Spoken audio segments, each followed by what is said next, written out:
Yeah, what's that about nice guys always finishing last? Well, in golf, it turns out that is the case. Patrick Reid is the Masters champion, and he ain't no nice guy. A very good morning to you. Welcome along to Monday's Off the Ball AM. I'm here. Owen's here. Morning. Misunderstood Patrick Reid. Misunderstood?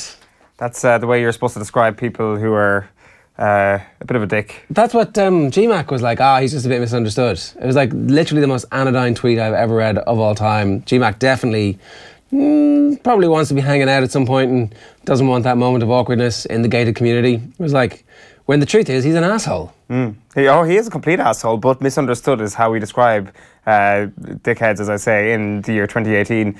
It felt kind of like Cersei taking the Iron Throne last night when he was having the green jacket put on him. If you could see through that stream of awkwardness that always emerges in your eyes, funnily enough. At that point, I was like, no, I'm out. So what happened? So, well, the usual thing happens. They congratulate the amateur winner. They congratulate Patrick Reid, who has this weird fascination with speaking through gritted teeth and through his kind of lower row of teeth. He speaks through that precise set of teeth. It's like he hates communicating with people, and he only really does it in the media. And he gets through that, and then Sergio kind of puts on this fake smile and is like, "Yeah, I'm so happy to be able to give you this green jacket."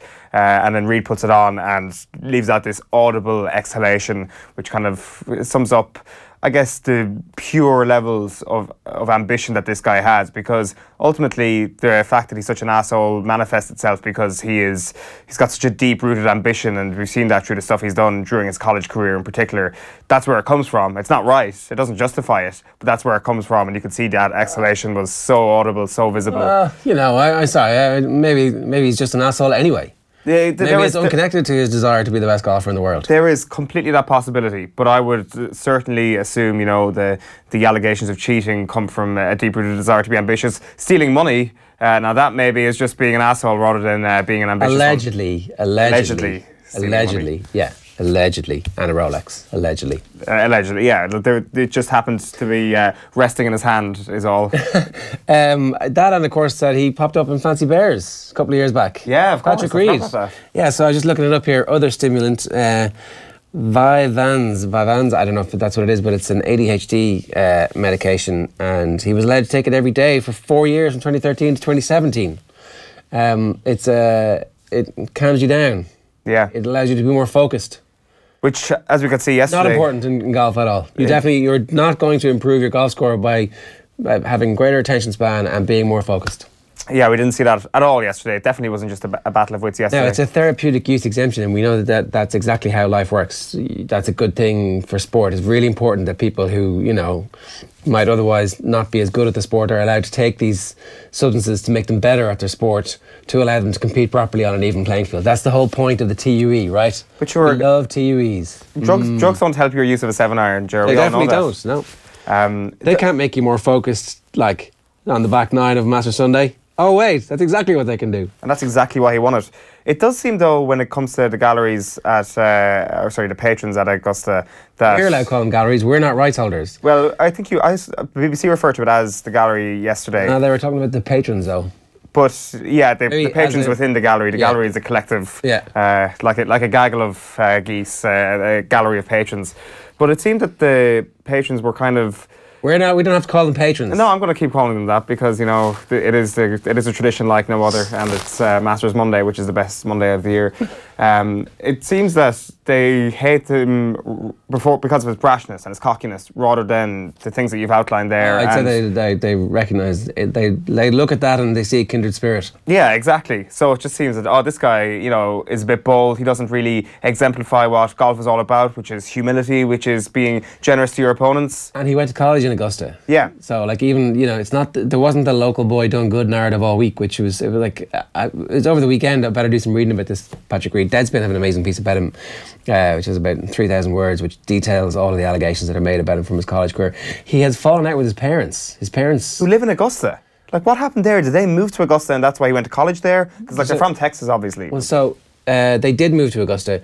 He was in college in Georgia. He got heavily recruited as one of the best 16, 17-year-olds in the country. Got heavily recruited, goes to a Division 1 school, gets kicked out of that school for following those allegations and a couple of incidents involving booze, by which point his parents have already moved to Augusta. So the Division 2 school in Augusta recruits him and suddenly finds that they've got a superstar on their hands who immediately falls out with his teammates to the point where they're like, this isn't really going to work. And eventually... Telling opposition teams to kick the shit out of him and stuff. And exactly, but eventually they managed to somehow keep the team together, and they win 2 national championships for like a tiny school, basically on the back of his peculiar genius. And he beats Peter Eoin twice in 2 successive seasons when Eoin is the best amateur in the country. And in the process pisses off the owner of Titleist and Footjoy, or the CEO of Titleist and Footjoy, who's Peter Eoin's dad. And so they had moved to Augusta independently, but there's a point after that where they all fall out. Yeah. And there's these cryptic tweets. The parents are both on Twitter tweeting these random stuff about like, on Christmas Day, for example, about how there's a hope that memories of Christmases past will have an impact on the person who isn't, you can leap to conclusions about what they're talking about when you know that they're not speaking to each other anymore. But, she's tweeting pictures of him as a little boy yesterday on the green, taking shots, and it's like, this should be the parents. It was the parents of Spieth, and it was the parents of Ricky Fowler coming down 18, but I didn't see any shots of the parents of Patrick Reid. No, he had a strangely large entourage, though, of people that he immediately hugged afterwards, and there were just random people that he would encounter on his way to the Butler cabin that he would just hug. And you know the way everybody kind of asks, it's one of those questions that you always get asked, who would be your ideal dinner party? Well, I think we saw 2/3 of what your unideal dinner party would be last night when he hugged Bubba Watson. I was thinking to myself, there isn't 2 people in the world that I would rather avoid for my entire life than Patrick Reid and Bubba Watson. It would be the most painful experience of my entire life to have to spend any time in their company. You and the average American Tour pro, it turns out, because there was a survey done last year, if there's a fight in the parking lot, who are you going to least intervene for? And number 1 was Bubba Watson and number 2 was Patrick Reid. Yeah. It was like shock horror. The 2 most hated people on the US Tour. I didn't know any of this about Patrick Reid before the weekend, because I'd never had that much reason to go, must do a bit of research on this guy. Yeah, wasn't it the Open in 2015 when that piece kind of popped up around when he was in contention? I'm open to correction there. It might be a different major, or it could have been 2014 even, but certainly I can remember that piece doing the rounds on the back of the Shane Ryan book, Slaying the Tiger and stuff. So I'm sure he got asked by the golf journalist, is he still on the does he still have a TUE to take the ADHD medication? I'm sure that was one of the first questions that was asked in the aftermath of his win yesterday. That was definitely one of the questions that the golf journalist asked. To be fair, is Augusta the place you want to be sticking your neck out as a journalist? You will be banned from life forever. And that way you can wear that as a badge of honour. Yeah, you take off your green press card or whatever. Just in terms of the thick skin that he has, in terms of like, this is essentially his hometown, and they were supporting a Northern Irishman, and part of me wondered, and Spieth and then Fowler, would Rory McIlroy have preferred, or would he have performed better had he actually been the villain? Is there something that Rory McIlroy and Patrick Reid aren't too different as people, that ultimate reliance on having to prove people wrong? I think they both he needs to be more chippy. I think so. I think they rail against community. I think they rail against certain things, and they are similar in those regards. Obviously, Patrick Reid, as we've established, is an established asshole, and Rory McIlroy, you could argue, isn't. Yeah. But I think Rory McIlroy might have performed better yesterday if there was a big crowd booing him. I know there wasn't a crowd booing Patrick Reid. No, but here's the thing. Like, golf kind of needs a few villains, and if Patrick Reid's going to step up and be that villain, then how bad? Like, He cheated as a kid. I mean, it's not a great look, but like, is he the only golfer who's done that? And has he grown up? Are we now going to see a character trajectory here, which is always good for any sport?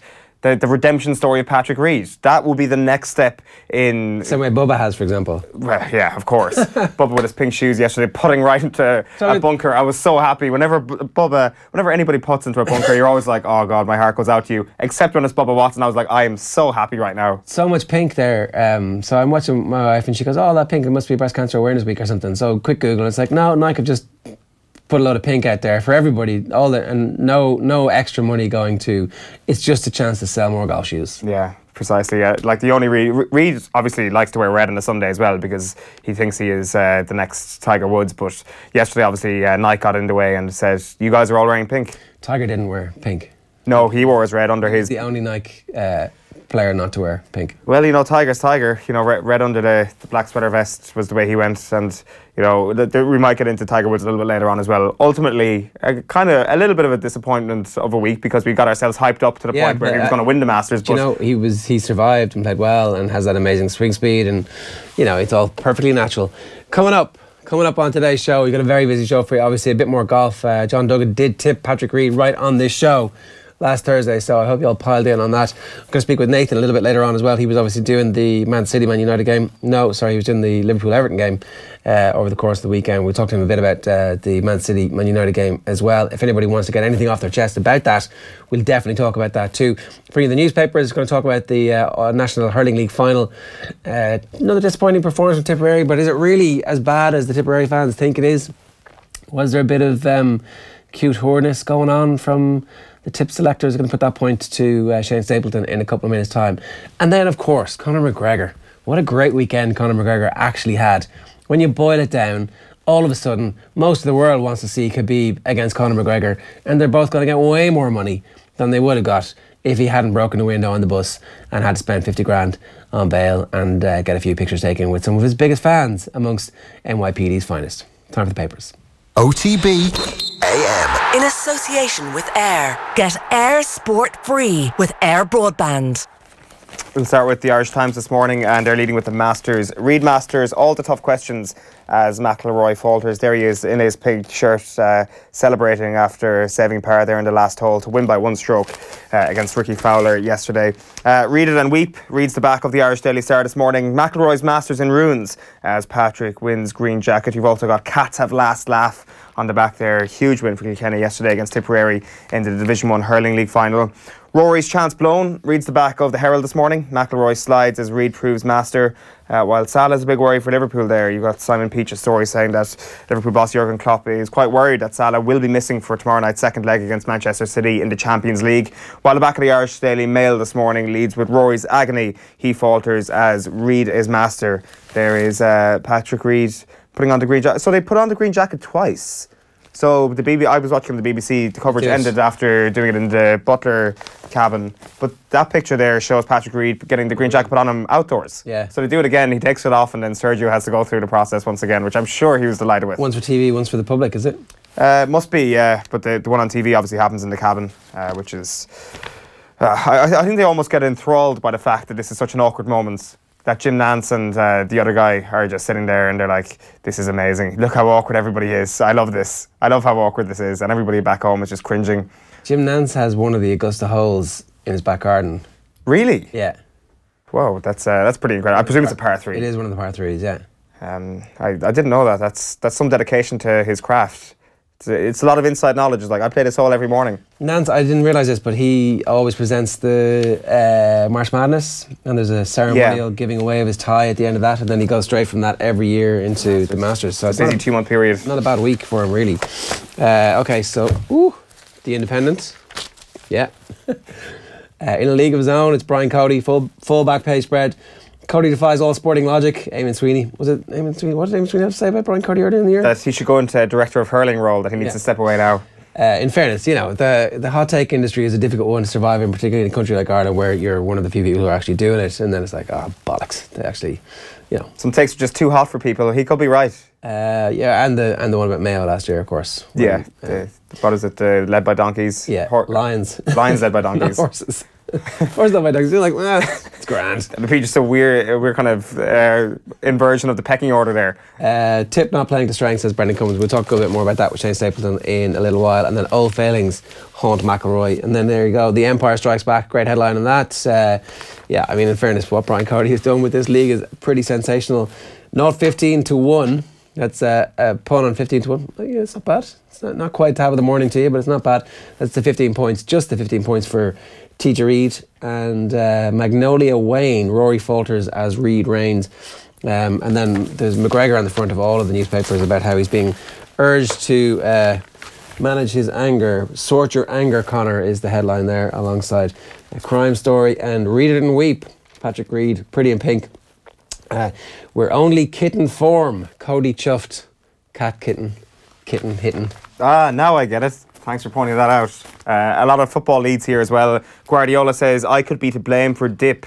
City anger at Herrera for spitting on club crest as well. You've also got this Rory McIlroy. Did McIlroy win the Masters? Log on to find out. So I would suggest you do log on and find out. I won't spoil it for you. I'll give you good odds. I'll give you very good odds. The back of the Racing Post says Hughes' hopes sliding. Saints evens for drop after defeat at Arsenal. While the front of the Daily Telegraph sports section says sinking Saints lose the plot. It was Arsenal 3, Southampton 2 yesterday in a cracking game in the Premier League, while the Guardian are leading with the other Premier League game yesterday. Hernandez punishes Chelsea. Substitute pounces to dent Conte's hope of top 4 finish. It was Chelsea 1, West Ham 1 yesterday. And Chelsea are screwed really. They're not going to get top 4 it seems. It's going to be Liverpool, Spurs, Manchester United behind City it seems. Yeah, is that an issue really? But it's 2 out of 3 years. Yeah. With the amount of money you spent. They won the league in between.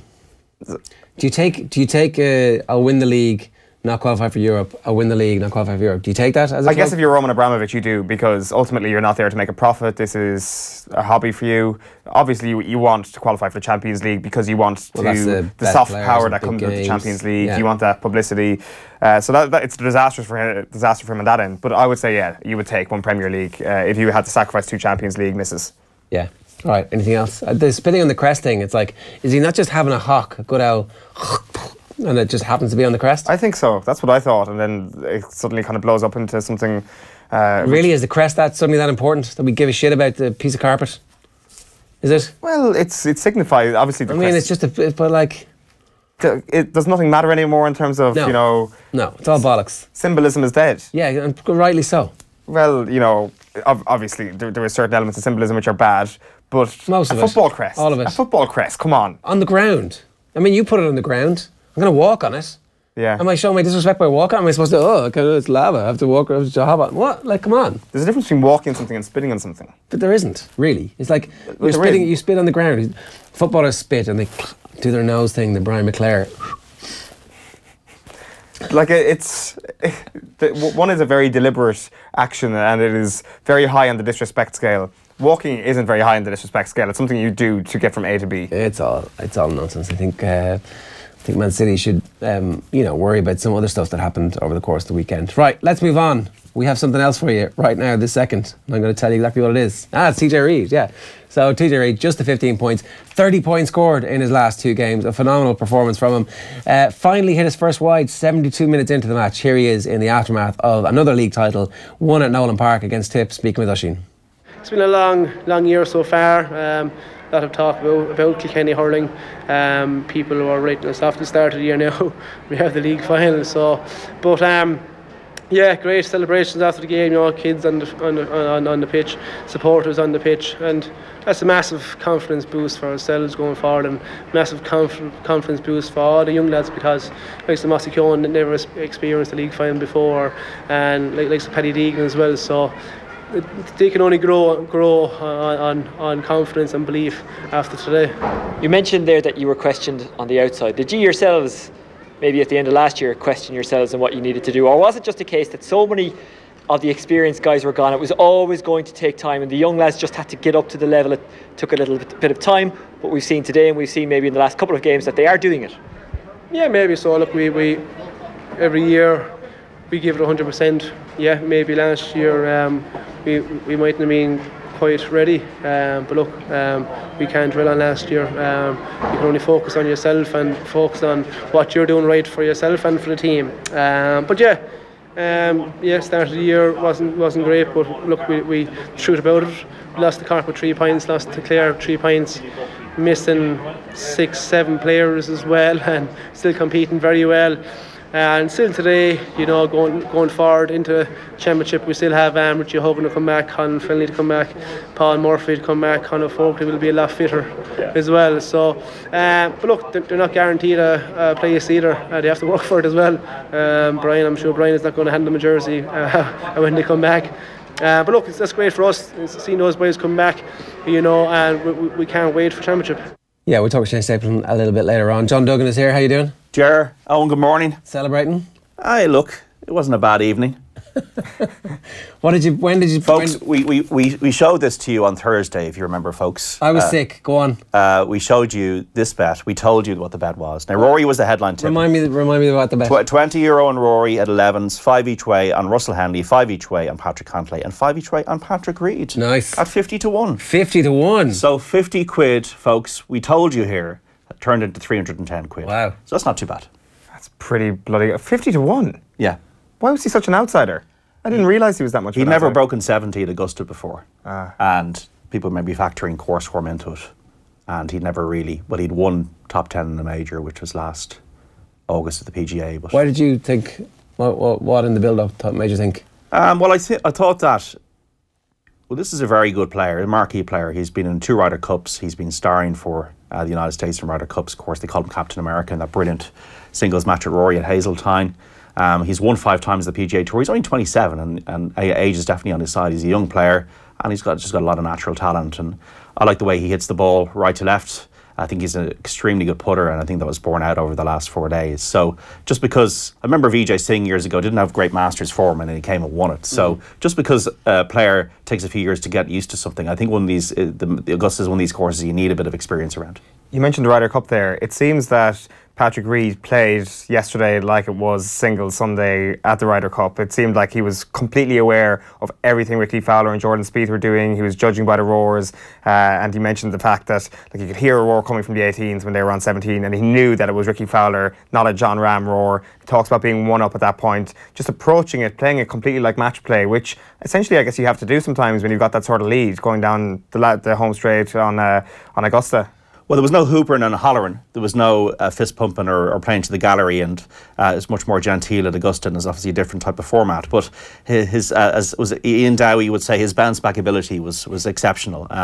On the first tee, he made a bogey. It was actually insane that every time somebody got close to him, he's like, oh, he's going to pull out an amazing shot and get a birdie. Well, imagine the roars. Imagine you're hearing the roars for Jordan Spieth, and I'm sure he was checking leaderboards. I couldn't believe Jordan Spieth wasn't checking leaderboards. It was an interesting point. We'll come to in a moment, but. On the 12th, he made a really big putt for birdie on the 12th, that par 3 hole. On 14, a great approach, made birdie. But I think that the putt that won it, and he was the top of the putting stats all week, was the one on 17. Spieth had just got in there with the 64. Ricky Fowler was closing him down as well, and he made that up and down on 17. And that gave him the comfort to know that if he made par down the last, if he got it on the fairway, he'd win the Masters, and that's what he did. Yeah. I didn't realise Spieth, again, hadn't been... Sorry, it's on the TV here, that's why I'm kind of keeping an eye on it. But I didn't realise Spieth hadn't been checking leaderboards. And you do feel that, like, with the amount of holes that were left, if Spieth had parred 18, it might have been different. It might have been different, absolutely, Because, we didn't really see the psychological impact of that surge from Spieth having any kind of knock on him. But if he'd posted a course record equaling on the final day, then suddenly it's like, ooh, okay, that's real. Well, but the bogey on 18 must have been like, yeah, you just bogeyed 18. Well, if Reid is looking at the leaderboards all the time and he was a few holes behind and he sees Spieth at 14, it's a big difference between having 2 shots and 1 shot. And you can't really blame Spieth or have a go at him for doing anything yesterday, because I call him a unicorn. He's a unicorn golfer, and he's able to do things that no other golfers can. I mean, when you look at Spieth, if he's in the zone and if you feel he's had a run on him, and if you look at a Spieth with a 20-foot putt, you know what, this is going in. Yeah. And it's exactly what happened like 9 times yesterday. No, it's insane. And it banishes, I think, the whole Danny Willett thing, and I think Jordan Spieth at the moment is looking like completing the career Grand Slam before Rory McIlroy does. Yeah. It felt like last year, obviously, at the Open was the moment when people got on side with Jordan Spieth, because obviously he started... Not that he's a cold person, it was just that he's pretty straight up, pretty blunt, and there isn't a whole amount of bubbliness around. But he's Jordan a bit Spieth. Apple pie. He's a bit, very please, sir, thank you, sir. Yeah. Everything is very kind of nice and gentlemanly in that. But his golf is completely crazy in ways, and that is, people are going on Twitter that he's like Nick Faldo. He's nothing like Nick Faldo. Jordan Spieth is the most entertaining golfer you can watch. Yeah, and it felt like yesterday everybody was rooting for Jordan Spieth. Yeah, because people are rooting for. He's a good guy. Yeah, he is a good guy. Patrick Reid, not a good guy. Well. There's a lot of that talk. There's a checkered past. There's a checkered past. There's a really good article by Alan Shipnook in golf.com about the fact that he's estranged from his parents and they live in Augusta. Yeah, which is kind of sad. Did he find out why? Because I haven't read that one yet, but I was in the Deadspin one. I just think it's they didn't go to the wedding, and I think that's probably where the fissure, whatever the reasons were. Yeah, probably weren't invited. Well, we don't know. We don't know that, but there's a lot of people would Reid. report that at college, Patrick Reid would phone his dad, and it would end up with a screaming match on the phone. People would be listening to this now. This is obviously people who didn't like him who are reporting this back as well, because he didn't have any friends in college. So there's accusations about Patrick Reid about cheating on the golf course in college, and accusations even worse about stealing. Yeah. And it's all from one side. And Patrick Reid and his wife, they haven't got into the back and forth in it. He's strenuously denied the accusations, has admitted that he was a bit of a frat boy in college. There was an alcohol misdemeanour. I think he's actually trying to push that, in fact. Yeah. As opposed to what else might have happened at Georgia. There's a couple of things here. First of all, should all sports stars, should they automatically be paragons of virtue? They're all human beings. There are some, of course, we admire and we love what they do, but that doesn't mean necessarily that they're great people. Some you can love, some you can take or leave. Cheating at golf is bad, right? Yeah, This is supposed to be the sport where it's like, we have to trust you because you ultimately... But it's the cardinal sin of golf. Exactly. It's the cardinal sin of golf. Why... And so, we don't know if he cheated, but there's a whiff there, I suppose. And that has made it a little bit of a sour cover in terms of the coverage of it. But you cannot fault the way Patrick Reid played for 4 days at the Masters. He richly deserved the win. On Friday, he shot 66. I think 4 times he had a stretch of 3 birdies in a row. Then he had eagles on 13 and 15 on Saturday. And every time they put it up to him, he was brilliant, especially with the flat stick. Ricky Fowler, I'm loath to say a stereotypical Ricky Fowler performance when it's just out of reach. He is sensational. This is different. This is different Ricky Fowler. And Butch Harmon, I was listening to him closely on Sky because I really like Ricky Fowler. I think he's just of all the golfers I've observed over the years, just a top fella. Even though I don't know him, and we don't know these guys really below the surface. But I think it's his 8th top 5 in majors. And this is different because he shot 65, 67 over the weekend. Butch Harmon, I think, has given him a lot of tough love and saying, remember, he had that famous comment last year about you're a Kardashian of golf and you're spending too much time on social media and that, and you are not able to do it on the weekends and majors. Well, Ricky Fowler got to the 18th yesterday and had to deliver a birdie, and he did it. And I think this is a big deal for Ricky Fowler. He's not 30 yet. He's too good.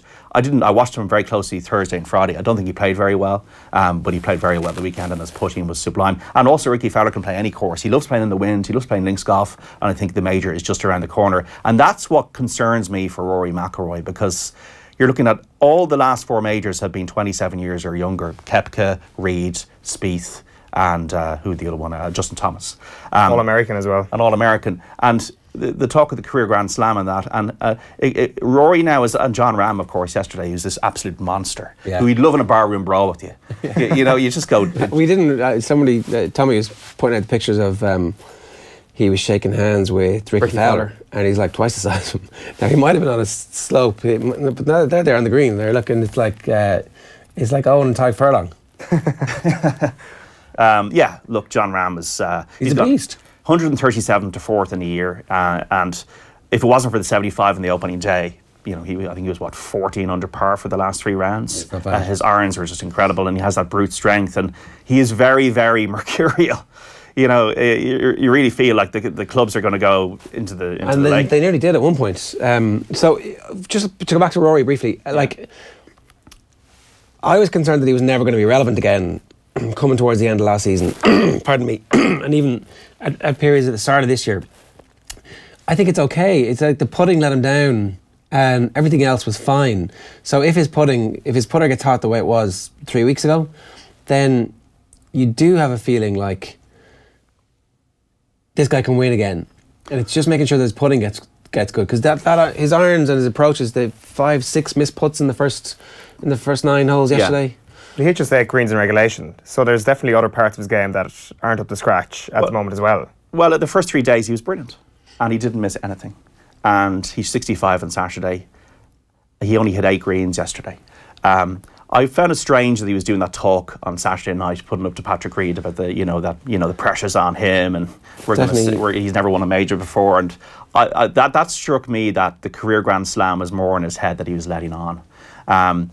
Look, Rory McIlroy is an artist. I still think he's the best golfer in the world in terms of natural talent. And I said that before the tournament started, and he was my tip to win, overall tip. But I'd be just a little bit concerned with the way what I saw yesterday, because Rory McIlroy could go out now and win the US Open at Shinnecock Hills, or he could win the Open at Carnage, but that's not the one he wants. The one he wants is the Masters. And for the first time since 2011, he put himself in a position to win it, because Reid, you know, he shot 1 under par. It was an easy day. It was an easy day out there. There was a little wind. You know, we saw the scoring, Spieth and Fowler scoring. So I just couldn't understand the tempo at times. I couldn't understand at 7, they were like exchanging clubs, himself and Harry Diamond, very quickly. At 11, pitched it very quickly and made a bogey. I'm just going, just chill it, relax, calm down here. Just take a bit of a deep breath. And people are going once again on social media, did that putt on 2 affect him? It shouldn't affect him. Like, okay, he missed the putt for eagle, but just get on with it. Yeah. And that's what we saw with Reid. Every time, all week, when Reid was put it up to him, he said, okay, you know what? I'm going to dig in here. I'm going to make a birdie or a par to get out of it. Yeah, it's an interesting one, because when you compare those two characters, like in that Deadspin article as well, it alludes to some of the stuff, the self-hazing almost of Patrick Reid, and some of the absolutely horrific things he's been overheard to say to himself when he misses a putt or whatever. With Rory McIlroy, it seems that he's not as hard on himself verbally, but it affects him more when he has a bad hole. Like Reid, it's almost cathartic when he starts lambasting himself after a hole, but then he forgets it. Whereas with Rory, I think there is some truth in the fact that maybe that missed eagle at 2 did affect him. Well, you see with Rory, it's all about you can even tell Rory by the walk, the swagger. You can see, you know, when he's playing well, you get that swagger. Definitely. And then the shoulders kind of dropped, and you kind of felt that, you know, by the back 9, this guy's out of the conversation. Totally, yeah. Where with Patrick Reid, even at 12, when he made that birdie putt, you could just he really showed the emotion for the first time. But I still think he wasn't Ryder Cup emotion; it was controlled emotion, because he knew what he was taking deep breaths. Remember, he going to 16, taking a massive deep breath, and then put the ball on the green. And 2-putted. So you got to hand it to him. You got to hand it to him. He doesn't lack self-belief, Patrick Reid. He was the kind of guy who would dress in red, you know, because Tiger could and he could. Yeah. And I think Tiger, in one of these articles I read, like put him down in one of the Ryder Cup meetings and said, well, when you won 74 tournaments and 40 majors, then we can talk about it. You know, Jordan Spieth has got some good anecdotes of Reid, but I think when he did that shush at the Ryder Cup in Glen Eagles, that he got it designed and something onto his belt or something like that. Oh, afterwards? Yeah. Oh. So he's an interesting character. And I was saying golf needs a villain. Like, it's, you know, all sports need villains. And yeah, and look, we don't know the guy. We know what's been written about the guy. Yeah, the body of evidence suggests he's, you know, You know, and actually, that's more of a reason to watch. Like, you want to see people beat him now. I definitely want to see people beat Patrick Reid. Not everybody is going to be a Jordan Spieth or Ricky Fowler nice or Padraig Harrington nice. Sport does not work that way. And do we all think that Tiger Woods is holier than thou and an angel just because he did comeback? I don't. Would I want to go for a beer with Tiger Woods? Absolutely not. I probably would. Like, yeah, at this stage I probably would. I'd be like, you've forgiven him. It's not about forgiveness. It's like, so we've got plenty to talk about. I'm not sure I want to go for a beer with Patrick Reid. Yeah, well, I'm not sure. What would be your least favourite dinner party in golf? We kind of established earlier on that Patrick Reid and Bubba Watson are 2 of the 3. I'm not sure who the third person is. Tiger would be in my 3 people of ideal. I can't really think off the top, mate. I'm more interested in the people I'd like to go. Yeah, that's true. Harrington and Ricky Fowler and these kind of guys, and Jack Nicklaus. You know. Does it become a situation where the public perception of Patrick Reid just completely turns on its head? That everybody starts to admire him for his talent, and that maybe we haven't seen Patrick Reid yet. I doubt we have. That he's getting close to that peak for sure, but that he's going to get better. He might win a couple of more majors, and everybody just kind of parks that stuff and becomes accustomed to loving to hate Patrick Reid. Well, I think it's a deep field, and we saw Danny Willett win a Masters, and he's gone nowhere since. So It's a deep field of talent with Thomas, Rahm, you know, Ricky Fowler and that, and you know, Jordan Spieth and all the other players. So I think we have to wait and see if he's going to become like a top 5 player in the world. He's up to 11th now. It felt like a fluke, whereas this feels like it's kind of it's about right. This guy's good enough to win this tournament. He is, but Brooks Koepka blew them away at the US Open last year, and he once again hasn't really been seen since. So I think we're in an era, if Phil Mickelson's winning tournaments, World Golf Championships in Mexico, and if Tiger Woods is finishing tied 32nd at the Masters, I still think golf at the moment, it's lacking that superstar. Rory was that person. At the moment is a little bit... Spieth is that person too? Spieth is that person. We're just waiting for him to get to the next level. There's a good guy, Eddie Pepperell, who's a European Tour player. Follow him on Twitter, yeah. He's good fun on Twitter, and he just calls Spieth, he's going to win double-digit majors. He's an absolute beast. And I think that there's one person we're probably taking out of this as going to be the dominant player in the game. It's probably Jordan Spieth over the next few years. because I think that this will give him a huge amount of confidence. But Patrick Reid, yeah, I mean, he thoroughly deserved to win the game and the tournament, but I don't know. I mean, I remember watching him at the Open, and I don't think he dealt with links golf at all a couple of years ago. So is he going to become a multiple major winner? I don't know about that. But you know, he's a worthy member of the locker room, whether they like it or not at Augusta. And can you pick 50-1 winners every week? Is that a? I'm trying. I tried at Cheltenham. I'm going to try at Aintree this weekend. I'm going to try it at Punchestown over the next few weeks. But yeah, golf is where the money is, folks. Golf is where the money is in terms of betting. I'm just telling you. That wouldn't have been my experience traditionally. It would feel like you're giving your money away. It has never been my experience. I've never once won any money on golf. I backed Patrick Reid at 13-8 on Saturday, but like that's all right. A small bet. Yeah, you know, 5 each way. Just that villain money is yours now. Exactly, it was an emotional hedge. Obviously, I wanted Rory to win. Yeah. I also, John Ram made a bit of a move on Saturday. I was like, this guy's sensational. So I stuck a $5 on him. That was it. Well, John Ram, you got to keep on the right side of his. Once again, he's a very young man in his early 20s. It's brilliant that he has already announced he's coming back to the Irish Open this year. I was just thinking, watching all week, that like, Jesus, if he wins this, you're going to have the green jacket at Ballyliffin, which would have been sensational. But as it is, you've got like one of the best golfers in the world coming to defend his title, and Rory, and hopefully a lot of less pressure on Rory. That like it'll still be. This is his last one with the Rory Foundation. Is it this year? Is it? It's whatever.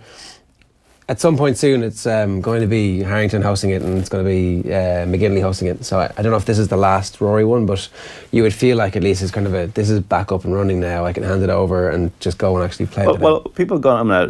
Rory McIlroy saved the Irish Open, and those tears were real when he won the Irish Open. So look, I think Rory McIlroy's been great for Irish golf. I'm disappointed for him. I hope his reaction now will be very interesting over the next few months. Very interesting. And yeah, but John. So you're concerned because there was definitely like talking to various people last night. I think he's back and relevant, and that's the most important thing because the form will come. We've seen this, like he's streaky. Always going to be relevant because the natural talent is so supreme. I remember at Muirfield in 2013, he walked off the green and he said he was brain dead. And then the next year he won 2 majors. He's always going to be relevant. He won the Tour Championship out of nowhere about 18 months ago. So I'm not worried about that. It's more about we're talking about the greatness of the game. We're talking about the double-digit majors. We're talking about, is it going to be Rory is going to be chasing down? That's what we're talking about. Rory's going to be chasing down Nicholas and Woods. Yeah. Maybe that's not the conversation we're having anymore. And maybe the person we're having the conversation about regarding that is Jordan Spieth. I don't know if anybody's ever going to... Is anybody going to get to 14, really? I don't think anybody's ever going to get to 18, but is anybody going to get to 14? These seem like marks now that the level of competition is so severe that there's no chance of it happening. We don't know. I mean, yeah, look, of all of them, Jordan Spieth is the most likely. But yeah, he want to be probably winning a major year until he's 30 to get to that place where he's doing well. Charlie Hoffman was good to see him out a hole in one yesterday. Cameron Smith, the Aussie. Ah, the child. Yeah. What a golfer. You know, how did he get in there? Jesus, he got to about 12. Yeah. So he was a good story. Finished tied 5th at the US Open a couple of years ago. So Bubba Watson back to form, and Tiger as well. Yeah. 88th in the world now, Tiger Woods, from 1,000 and something, wherever he was. Phil Mickelson, maybe the time is running out in Phil Mickelson in majors. Has the time run out in Tiger to win a major? It's 50-50, I would say. He'll need to show consistent form throughout the year, and the back will need to behave itself. I think the British Open was always going to be the best opportunity for him, and I think I can see Mickelson competing at the Open until he's 50, 51, just being able to... It's only 3 or 4 years now, and that's the problem with them. And like, once again, with these guys are young lads, and they don't have any fear. And the younger you are in golf, the less fear you have. Paul McCabe, lads, can you thank John Duggan for the Patrick Reid tip? 5 each way at 50-1. That's not a bad weekend's work. Paul, my eye is in. That's all I'll say. John, good stuff. Thanks very much. More golf betting for you real soon, and more winners, we hope, as well.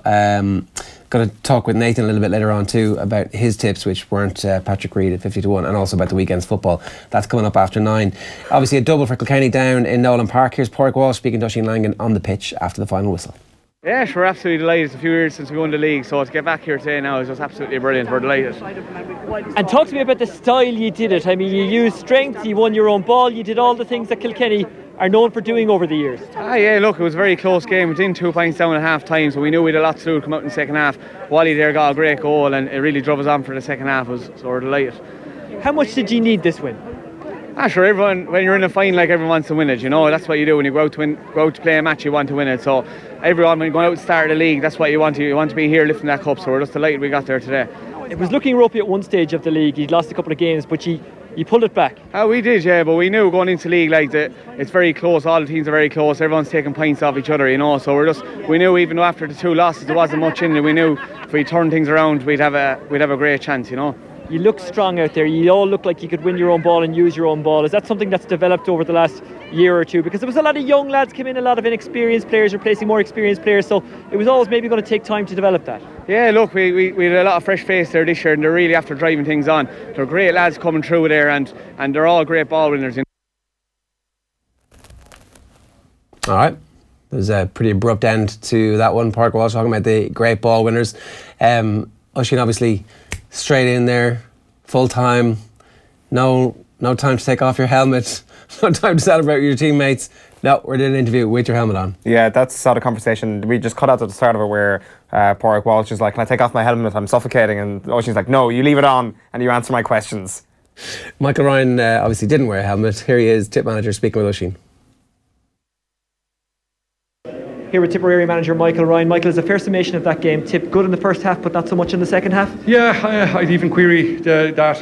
While we were okay in the first half, I wouldn't have been happy about it. It would have tickled. It would have occurred to me that we weren't at the level that we needed to have been at, even in the first half, despite going in 2 points up. I think that was almost irrelevant. But we didn't bring the level of intensity that we needed to bring here at all. Kilkenny got a perfect start to the second half, but that's what they do. To be fair, I think they were the better team of the day without a doubt, and we were left chasing. But that's the disappointing thing. It's a national final. It was the last day of the season. The season's been good for us. This National League has been very good for us. But we hate losing, and we go home defeated today, and that's our lot. You mentioned there that you didn't bring the intensity that you needed to. Do you know why that was? No, I'll review it. We'll plenty of time to review it between now and when we start. But look, it was pretty clear from the off that we weren't bringing that level of intensity covers everything. But look, we just weren't getting to the ball quickly enough. We weren't making enough good decisions on the ball, and we seemed to struggle to control it in certain quarters of the field as well. But look, you have to credit Kilkenny. They're really, really good opponents, and I think they've dispelled any myths that might have been out there about them having to rebuild. As you can see, they're very much a quality side. Michael Ryan, very magnanimous in defeat. Not that stressed by it, which was interesting. Doesn't seem to be. I wonder, should he be? No, I don't think so. We'll talk about this with Sheahan, who here he comes now. I know from a few tweets from the Tipp fans, Tipperary hurling style is awful. Just get the ball and lump it into full forward line who can't win their own ball. Same against Limerick last week, need to change. And I think Sheahan had a couple of very specific questions which may have been answered or not in the Star this morning. Well, like you talk about the players that they're missing, and both teams are missing a huge amount of players when it comes to top level talent. So clearly there's no question that Tipp are far more reliant on that top level talent than Kilkenny are. I don't know, like it did feel really, really important yesterday from a Kilkenny perspective. Kind of like a student on a J1 visa in San Diego. They found themselves yesterday, Kilkenny. It was kind of like an arrival of sorts for this team. Whereas, I take your point, it didn't seem as like... You didn't do a J1 on, did you? I didn't do a J1 no, so you never found yourself. That's what people always say, I went... Well, you should have, I went to the beach. I don't know why you're looking down your nose at people who've done something you haven't done. It's like... went to the beach and worked in an ice cream parlour for a month. Yeah. It was the most wonderful experience of my life. I found myself. And, I'm sure it was. And I'm sure they went on to subsequent All-Irelands or whatever, the live version of winning All-Irelands there you go. So people look back. Shots fired. Not shots fired. Shots fired at the J1ers. Well, there's nothing wrong with it. I've got plenty of friends who are J1ers. Go off and experience a bit of stuff. Go and have some time abroad. I need to go back and do a college degree to get my J1 visa again. But anyway, that's a tangent. It did feel important for Kilkenny yesterday. Is my point. Tipperary, I take your point. Maybe in hindsight, it won't be as important. We'll get the expert take of Shane Stapleton in just a moment. Yeah, two-time All-Ireland winner Shane Stapleton walking in. How you doing? Strutting in.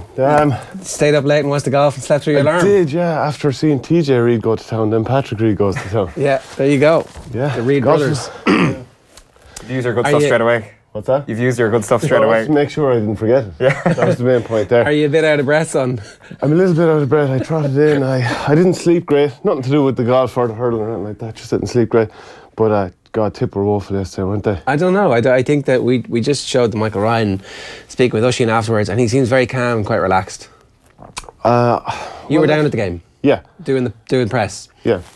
So I was covering it for the Star. So the issues that I would have had with how Tipperary played yesterday are the same issues that we talked about in here before. The same ones that we talked about on the hurling video show that we did on Friday. Two things. The full back line for Tipperary. So again, same issue as last year, same issue as all this year, and 50-50 long ball going into the forward line. Tipperary are just constantly lumping the ball into the forward line, and like, if you have a good ball, why would you turn it into 50-50 possession? And Tipp are just doing that time after time. And in the second half, they broke down so badly. They only managed 4 shots from play. They were so bad they only managed 1 wide. Who are they missing? Tipp are missing Seamus Callanan, Dan McCormick, Bonner Maher, and Noel McGrath. Yeah. So 4 starting forwards. But if you're going to hit the same rubbish ball up the field, you're going to have the same end product as you had last year against Galway, and the same difficulties against Galway the year before when Tipp just about got across the line. They weren't that far from beating Galway last year, though, really. No.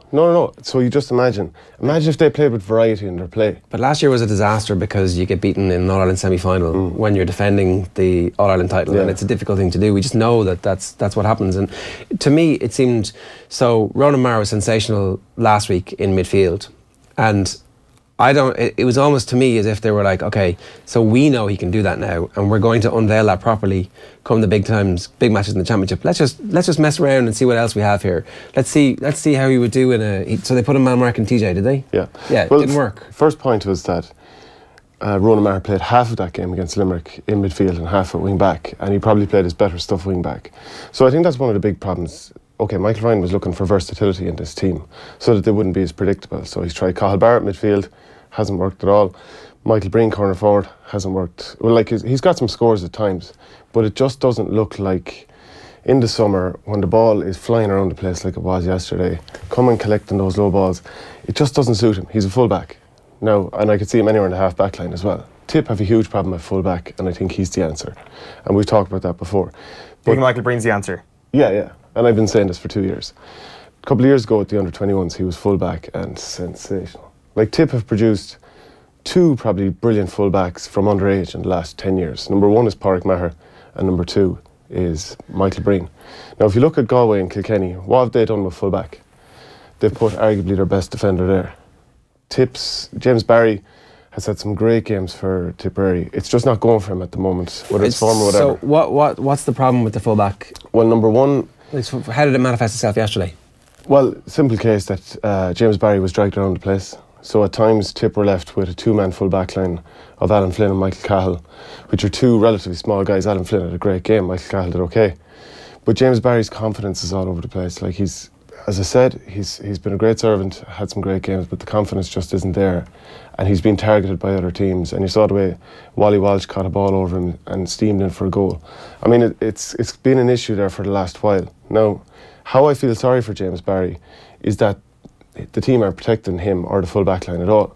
So in hurling, very simply, you want all the space to be in your forward line and nothing but traffic surrounding your back line, so that it's very difficult to get through them. You protect the D, you put bodies in front of the D. Yeah, so Tipperary, to use the soccer parlance, have too high a line, which means that when Kilkenny win the ball, and they're now working the ball up the field as we know, like they're evolving, whereas Tipperary, I can say we because I'm a Tipperary man, are just driving the ball along, which means they can sit back and wait for it. Yeah. So Kilkenny are moving it up through the lines, and they're trying to burst out and hit space with the ball, or hit it high on top of the right player. Whereas Tipperary have got Willie Connors, a young guy coming in, one of the good performers yesterday, but it's his second game for Tipp, and they're hitting high ball hanging on top of him, and it doesn't suit him, and he played quite well.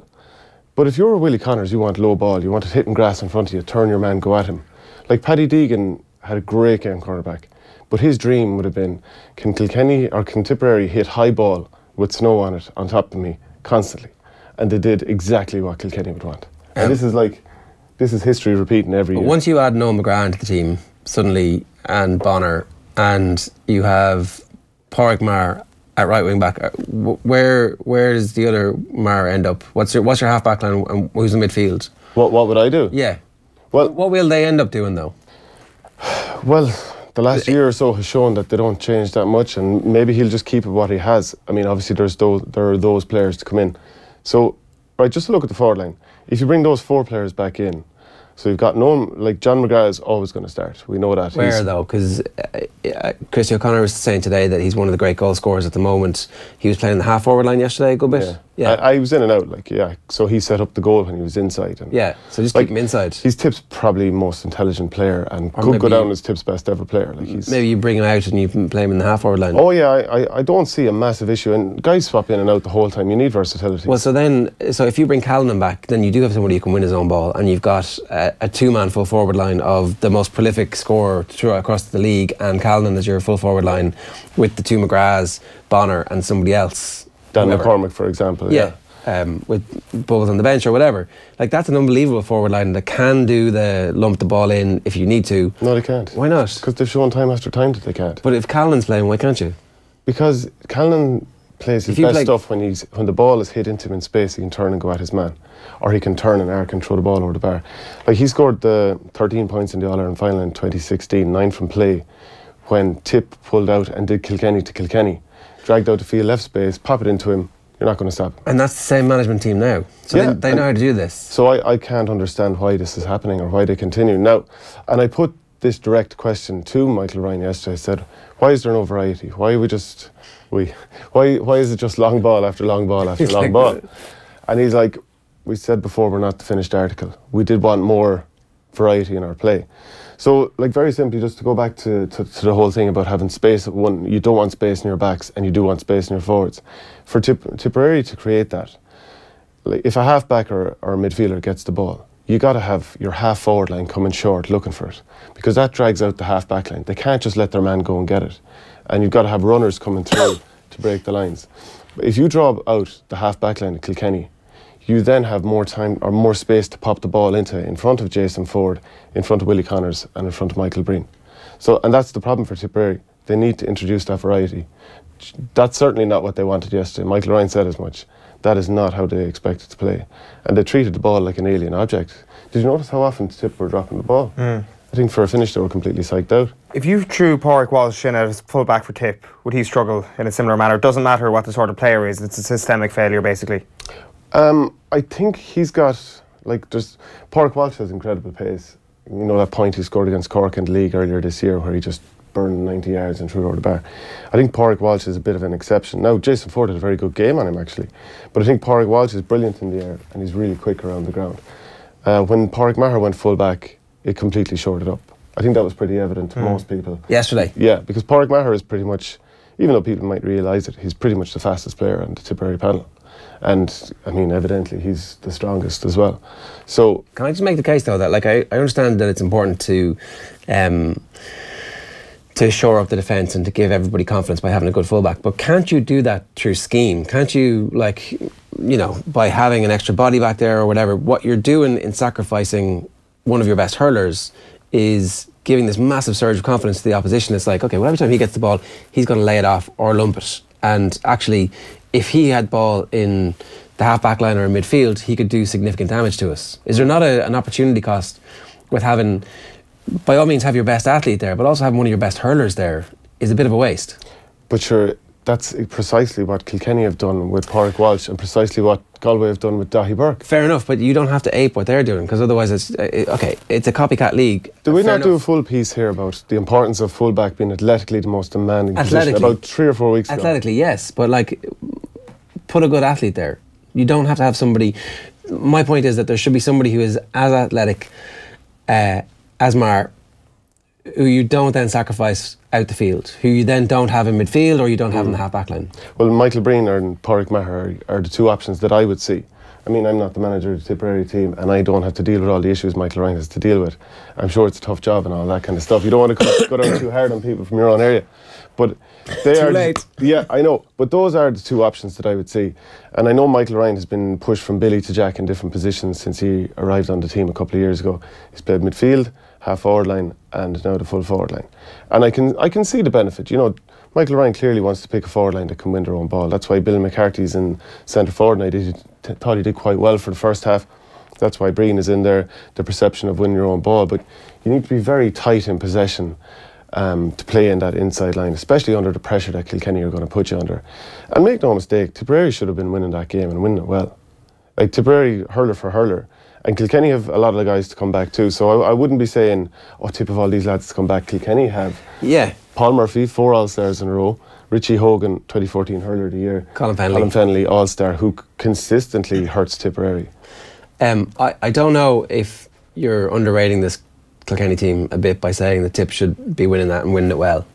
Well, it feels a little bit like we are underrating a Kilkenny side who have come through the league in, pretty impressive fashion from, were they 9 or 10 points down against Clare in that first game? Like since then, and they were making the point that like they fought back that game. Like there's a bunch of there's lads taking their helmets off, coming off the field, and you're like, geez, that guy looks very young. Like there's a bunch of young lads here who have underage success behind them, who've come into that winning culture, who have exposure to Brian Cody, and who you're thinking, like, why wouldn't this team be really good? Why aren't those lads expected to be sensational? Yeah, I think player for player though, that's why I just think player for player Tipperary have far more. And even on the bench, Tipper bringing on Cathal Barrett and Bubbles O'Dwyer as well. And there's just, it took Kilkenny 21 minutes to score from play, and it was TJ Reid. And if you took TJ Reid out of that team, and I know it's almost a silly hypothetical thing to do, but this guy is absolutely outrageous, and he did Tipp on his own, and eventually a couple other players came in and scored. Like Walter Walsh got a couple of important scores. But if I'm just looking at the scores that I've marked off here, and it's pretty much like TJ Reid's name is blotted out. TJ got 15. Yeah. 181 in the league in total. Yeah. It's absolutely ridiculous. It's like they've completely run the table here, Kilkenny, as you say, after that loss to Clare, and have just been on the sensational run of form. And it just seems to me, in terms of these young fellas coming in, it seems that Cody's brought them in through kind of a method of tough love and getting the likes of TJ Reid to show them example. Like, if you watch any of those lads coming off, you talk about noticing their young faces when they take off their helmet. I noticed the fact that Brian Cody doesn't do a Jim Gavin or an Eamon Fitzmaurice and goes over and shake their hand when they're going off, just ignores them when they're leaving the field, which is maybe reading a little bit too much into that, but it maybe signifies, just that little bit of tough love here. It's like, you're no friend of mine, you're merely a cog in this wheel here that I've got going on, and you're just going to serve a function, and Kilkenny will always be the thing that exists here. Yeah. Another way to talk about the Kilkenny aura, like, and players are tired and they're like, geez, when Sheffield goes, it'll fall apart. Sure, like, it's all to do with Cody, and anyone who was talking earlier this year about, Brian Cody, it's time he left and all this. I mean, at the time, I certainly was shouting, this is nonsense. He's a brilliant tactician. And, there was all that talk about for years that Kilkenny don't do tactics. Killian Buckley even said this week, tactics have come into it. They've always come into it for Kilkenny. Where you pick someone as tactics. Whether or not they go man-to-man or zonal. The fact that they sit back so much and drag teams up the field, that's a huge tactic. That works so well. The fact that TJ Reid is centre forward and just orchestrating the whole thing. Like, he was involved in the goal, never mind the 15 points. He set up 4 scoring chances, and he played the ball just before the ball that led to Walter Walsh's goal by setting it up. So I did think he'd done his knee in a non-contact injury at one point. Yeah. He goes down and you're like, oh, Jesus. You probably had the benefit of a replay now, because I was just there, so I didn't see.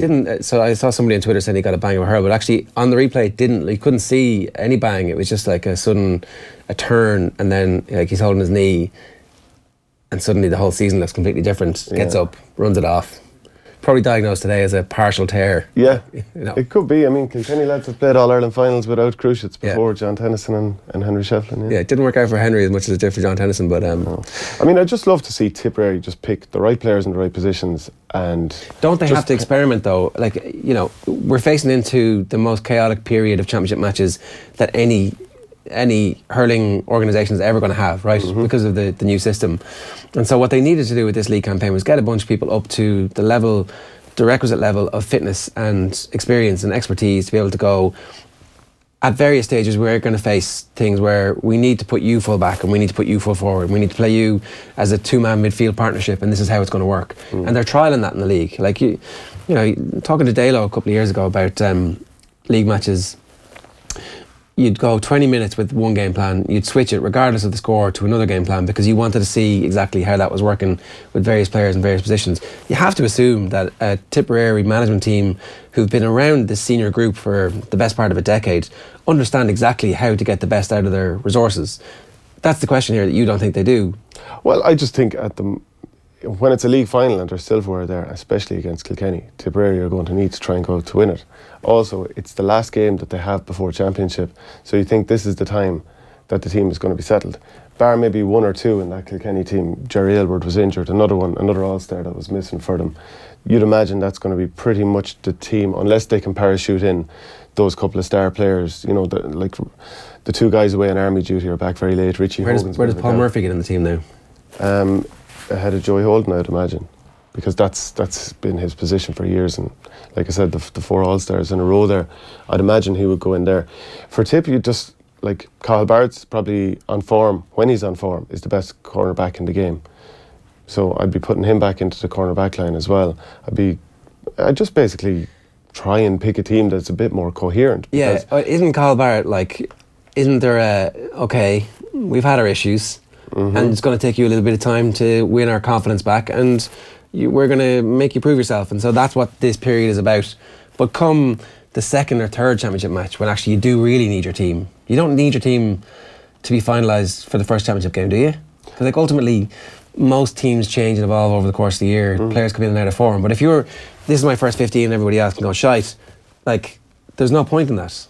Well, maybe not. I mean, if you're thinking longer term thinking, sure, but if you lose your first game in Munster, and Limerick pushed Tipperary to extra time recently, you don't want to be on the back foot straight away, because one more mistake and you don't get to the Munster final, and another mistake after that, and maybe you don't even get into the All-Ireland series. So I think Michael Ryan came away from that game yesterday and he looked fairly down, and having to watch him go into the Kilkenny dressing room to congratulate them, that can't have been an easy thing, especially how the team lost. I mean, for a finish, their noses were rubbed into it. And I think he's going into the championship now with more questions than answers. He won't see his players at all this week. He'll have them two sessions per week from here on out, up until he gets them back after the club month. And I think he's going in wondering, what exactly is my team going to be? The thing is, like, we were in this position this time last year, so surely Michael Ryan has learned something from what happened in the summer last year after a disastrous league final. But sure, the thing was, the full back line is an issue. Stop hitting long ball. These are still the same issues. So it seems like a very simple one for a man like Michael Ryan not to be able to identify. Well, he did say that that's not how he wanted the team to play, and he wanted more variety. But it was the exact same thing against Limerick. It's just that day, guys who have class stood up a little bit more and showed a bit more class and had more finishing to them, and also Limerick gifted Tipperary a couple of scores. What's the story with McGrath and Callan and Bonner? Like, are they close to return? Yeah, so Callan's had the back issue and he's back running. Noel McGrath had a broken thumb. He should be back soon. He said all of those players should be back within 2 weeks. Right. Yeah, so it should be full steam ahead, assuming that none of them get injured in the club championship. And Bonner, is it straightforward, straight in at centre forward, or what? Like, what's Bonner's role in the team these days? Yeah, he's been kind of wing a lot of the time, so wing or centre forward, and he's been used on the inside as well. Again, it'll be a lot of interchanging, as it tends to be the case, and which you need as well, because otherwise you're... And as well, actually, that's the other thing. Can Bonner not win his own ball? Of course he can win his own ball, yeah, but again, if he wins the ball and Kilkenny have been able to... Like, if you're a Kilkenny half back line and you see someone in the Tipp back line... You just stay back. You're like, I'm sprinting back. And like, even if, let's say, Bonner and Dan McCormick, who's obviously been really, really good for Tipp, but he's probably not a scorer from 65 yards. If Tipp play Bonner on one wing and they play Dan McCormick on the other wing, those wing backs can almost gamble that even if a short ball is played to them, there's a good chance that they're not going to score five. Well, they won't score 5 from play. Yeah. They're brilliant at other things, but they're probably not going to score 5 from play. So you need to have that mix of scorers out in the half-forward line coming short. Noel McGrath, maybe John McGrath, maybe Bubbles out there, depending on how it goes. But you need to make sure that you keep the half-back line honest, so that you can pop the ball and hit grass in front of the full forward line. Okay, we should talk a bit more about Kilkenny, given how sensational a recovery it is from... I mean, okay, some people were saying that maybe it was time for Cody to step upstairs into a director of hurling role. You obviously weren't. It did feel like this is a new team, and it did feel like, okay, so TJ's orchestrating things, but like, fair enough, you have TJ in your team, so you're going to let him orchestrate things, especially while some of these guys come through. TJ afterwards was talking about a couple of them who hadn't ever played in league finals before, and it was important for them. Like, they know what they're doing, they know how to field, or how to fold new talent in, and I'm pretty impressed by them. Yeah, like, as the game went on, if you just look at the different players, like John Donnelly, eventually he got 2 points on the board as well, so that'll be huge for his confidence. At times last year he didn't start for the under-21s that were beaten very badly in the All-Ireland final. Martin Keown has really grown into this league, and Tommy Walsh is probably talking about him a few times here because he's his own clubman. Bill Sheahan was very good, not necessarily yesterday, he was okay, but he was very good against Wexford and looks a really clever player. And the back line just looks a bit more settled. Like Enda Morrissey and Conor Delaney were quite good, they were very good against Wexford. Richie Lahey at midfield as well. I mean, he was taken off yesterday, but he's been a good find in the league as well. So he's just kind of brought through play. Like, I mean, they probably don't have the same star quality as the players of old, but that's not to suggest that some of them won't grow into that. No, and maybe that's exactly what Brian Cody wants. He wants the team to be the thing. It's hard though when you've got somebody like TJ. So somebody said they saw Richie Hogan skipping down the road yesterday. I don't know if Richie Hogan is going to be as good as he ever was. Like, a back injury is so hard to come back from, and whether or not Fenley comes back at the level that he's been at before. But you can see the rest of them having an impact as the season goes on, and like suddenly the championship is wide open. And that's it. Like, the prospects of a brilliant champ. Like, Tipperary won't be too far away. If someone beats them, it'll probably be by a puck of the ball, and they won't be as poor as they were yesterday. Like, they were dreadful. But Kilkenny were very good. So I know I keep talking about Tipperary being bad, but Kilkenny did win all the ball. They won the dirty ball, they won the long ball, they cleverly set up. They killed them on the puck outs. Christy O'Connor has a piece today in the Times Ireland edition, and there's like the puck outs go all Tipperary's way for the first 20 minutes and then all Kilkenny's way for the next 20 minutes, and that's the bit where the game is won and lost. Nolan Park is a huge advantage for Kilkenny, says Noel Cal on Twitter. Small pitch suits their style. It's not that small a pitch, is it? No. It's the same size pitch, Pretty much. Great place to play hurling. Willie Casey, the thing everybody likes about Kilkenny is they just play the game as it comes. Win or lose, they just get on with it. Tipp, always have an excuse. Well, at least you have plenty of them this morning. Are they excuses, or am I at least explaining? Well, they could be good excuses. Tangible reasons why Tipperary aren't setting up to best use their resources, in my opinion. Does yesterday's result... IMHO. Does yesterday's result make it more of an enticing championship? Yeah, I think so. Oh, by a mile, yeah. Yeah. Just like Kilkenny beat Tipperary in league final. Yeah, but it's a new Kilkenny team. Like, I know it is. I know. New Kilkenny team. Granted. Walsh was apparently in danger of being taken off before. Really? Well, I don't know. Christy makes the point that like he'd had 2 plays in the entire first half, one of which the ball gets flicked away from him. It's like, and then started the second half. Could leave him on. He's in good form. Yeah, he's delivered for them before as well. You know, he's a very good player. Yeah, but so what's your instruction to Walter Walsh if you're Brian Cody? Like, he's been coming deeper a lot more this year than we've seen before, rather than being the kind of fundamental number 14 who'll just hang in, puck the ball in long to Walter. He's got more dynamic. He comes a lot deeper now, and I think there's, as I say, I think more of a dynamic role that Walter Walsh can bring to that team. Yeah, well, he sometimes swaps out to the half forward line. John Donnelly was in full forward as well at times, and even in the Wexford game as well. Sometimes he's out in the half forward line. Isn't it a real pity all the same he didn't take up the rugby, didn't stick with the rugby?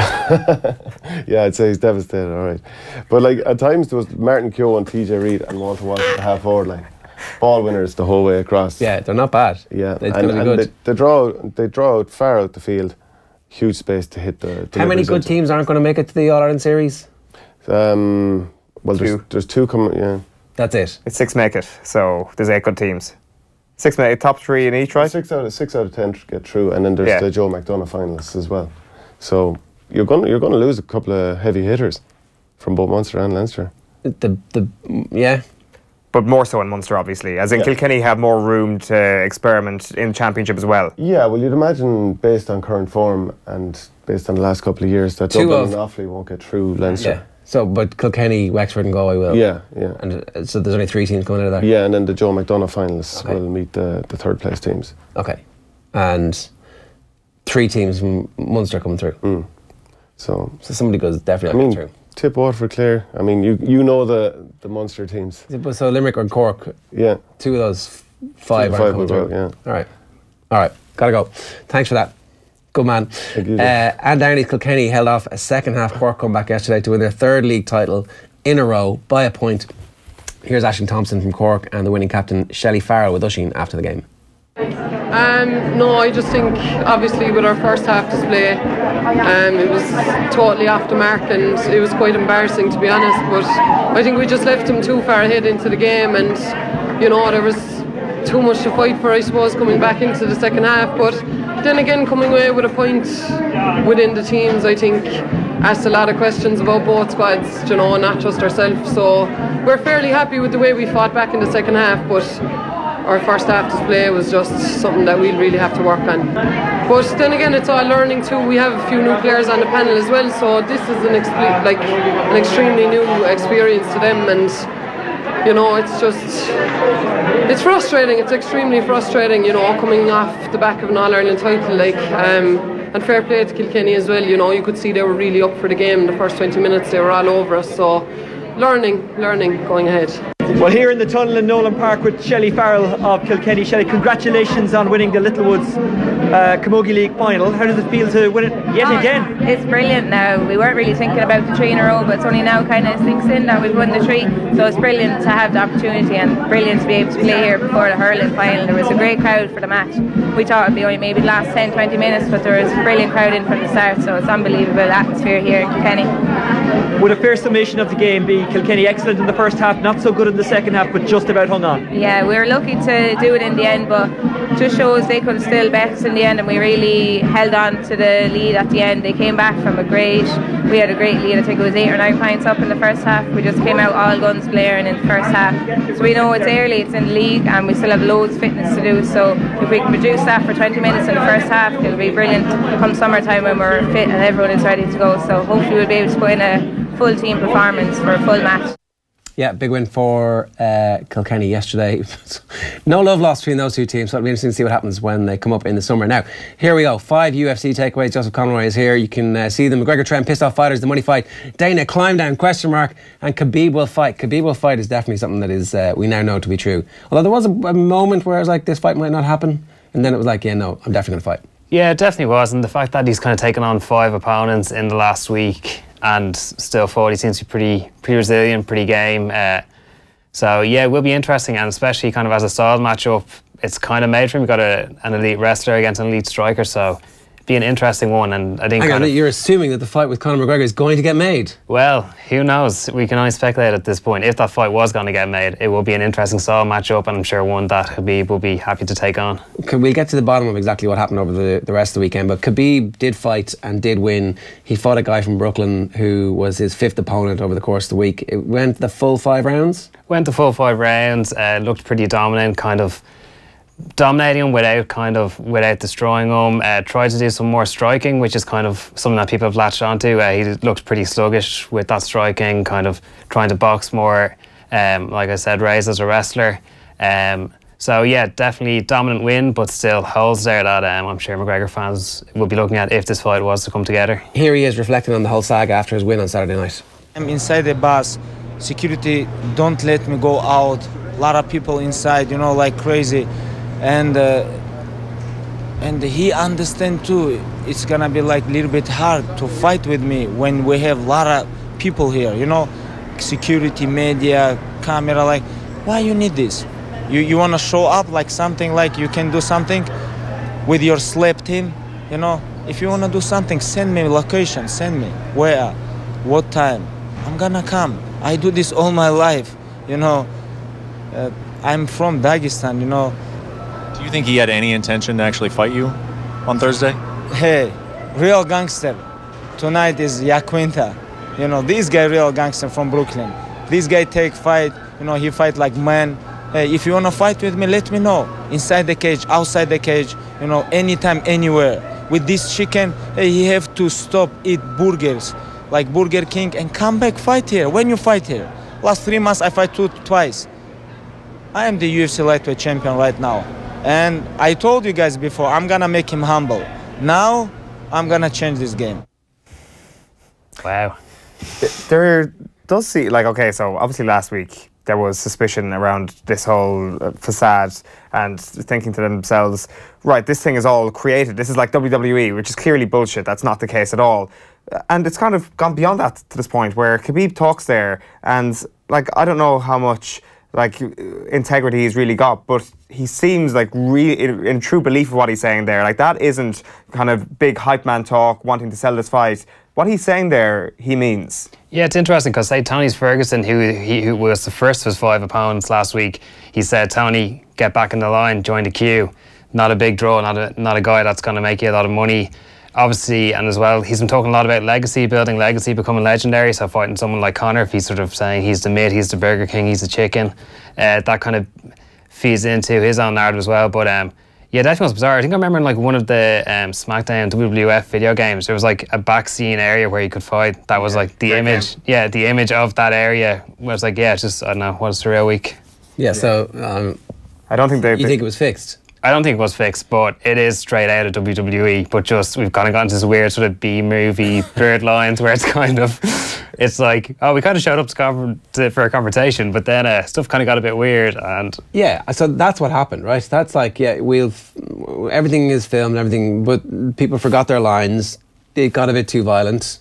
Because Khabib makes a good point, like, you know, if you do want to fight, why are you showing up here? We see, I think it's that classic, like, oh, hold me back, except kind of the guys weren't really there to hold them back, and they were on the bus and we got here a bit late. Oh crap, throw something. Like, I think one of the images that sent out to me is from when the UFC did release their footage of it. There's like, Conor's kind of already broken a window and he's sort of running around with this guardrail being sort of told, like, it's like, whoa, chill out. And he's like, he's just shouting, smash the windows. It's like, what? I don't know. Immediately afterwards, Dana White does this press with a few people, ESPN and a couple of other people are in the room, and it's one of the best pieces of, he's on the phone to somebody important, and your man goes, oh, you're hanging up with that guy to talk to us, but this must be important, and then he sits down and just launches into this, you know, I don't know what McGregor's on and what he's doing, this is disgusting, he's going to jail. It's like, I run this town. You don't really run this town, and at that point there'd been no warrant for his arrest. He did a lot of media for a man who was deeply upset and who runs an organisation who's just withstood the worst slight that's ever happened to this organisation. I think he handled it pretty well. I would say he handled it pretty well. It is standard that he'd kind of do the coast-to-coast shows the day before a pay-per-view, so a lot of kind of his appearances start with like, we know you're here to talk about the fight card, but Dana, last night. Yeah. I think in terms of getting your side of the story out and crisis management, sitting down and going live immediately is like a PR 101. And then do it again and again and again. Because everybody immediately assumed that like this wasn't completely fixed and this wasn't set up. Everybody didn't immediately assume that. But that aspect of the story, that he was very angry with his most important asset, got out there really quickly, and he was relatively convincing in that immediate aftermath. But there has been a bit of a climb down, so here he is after the Brooklyn show. This is Dana White speaking about what might happen next. Just last thing for me, Dana, real quick, I know it's only been 24 hours since we last talked to you, but any updates at all on the Conor McGregor situation from him? Any change at all in that situation? His what? Just the situation in general, your relationship, his legal situation. We talked. Any updates? We talked yesterday. How did it go? Yeah, it's good. I mean, I think that there's a mutual respect between us, and you know, obviously this week, I had so many things thrown at me this week. To focus on the show was insane. We'll get back and we'll focus on Conor McGregor. Right now, Dana, you don't have any firm, you know, plan of attack or of what you're going to do action-wise with Conor? No. No. But did you have a date in mind for him? Like, you wanted him to fight when? Even before all this happened? September. We had talked about him fighting in September. Do you think that's still possible at all? I don't know. You can't ask me anything about Conor. I don't know anything about Conor. I haven't thought about it. There's nothing to think about this week except for this event. So, in a way, right, I can understand that too, because it was one of the biggest clusterfucks in the history of professional sport. This organisation, which controls all of its own fighters, couldn't organise a pay-per-view up until 24 hours, less than 24 hours before this giant pay-per-view for the most eagerly anticipated belt in its history. It's the Conor McGregor belt, and they couldn't get a fight together for a pay-per-view. I mean, that's ludicrous. And this has also been another difficult year for him so far, coming off of a tough year last year, and it's kind of like he's effectively kind of like he's the president of the organisation, but also sort of kind of like the commissioner of the sport, but also completely reliant on the money that these guys can bring in, and the only person who's really making money for him is Conor. So it's not kind of like the Premier League could like ban Cantona or Suarez and the show goes on next week. If McGregor's gone, the cash cow's gone, the money's gone. Yeah, it's that point about the company who come in and paid $4 billion for UFC. Did they buy MySpace? And it's like, well, if you actually suddenly are on the front page of every newspaper and on every rolling sports news bulletin because Conor McGregor throws a thing through the window of a bus, then you're like, that's really bad. How did you do that, Conor? Can you do a bit more of that for us? No, that's really bad, and we're going to tell everybody you're really bad, but you're making us all a load of money, and you're going to fight Khabib in September, and we're all going to get rich. Because you've got this unbelievable money fight now off the back of this, and it's just kind of like, oh, he crossed the line, but God, this got really messed up. But then also, I suppose, I don't know, like having, we'll maybe talk about it a bit later on, but like the laceration suffered by other fighters, that kind of stuff. But yeah, then what is sort of like, does this film kind of end with the sort of Conor gets mired in legal stuff and can't fight for ages and we're all screwed, or does it end with the Rocky IV super fight?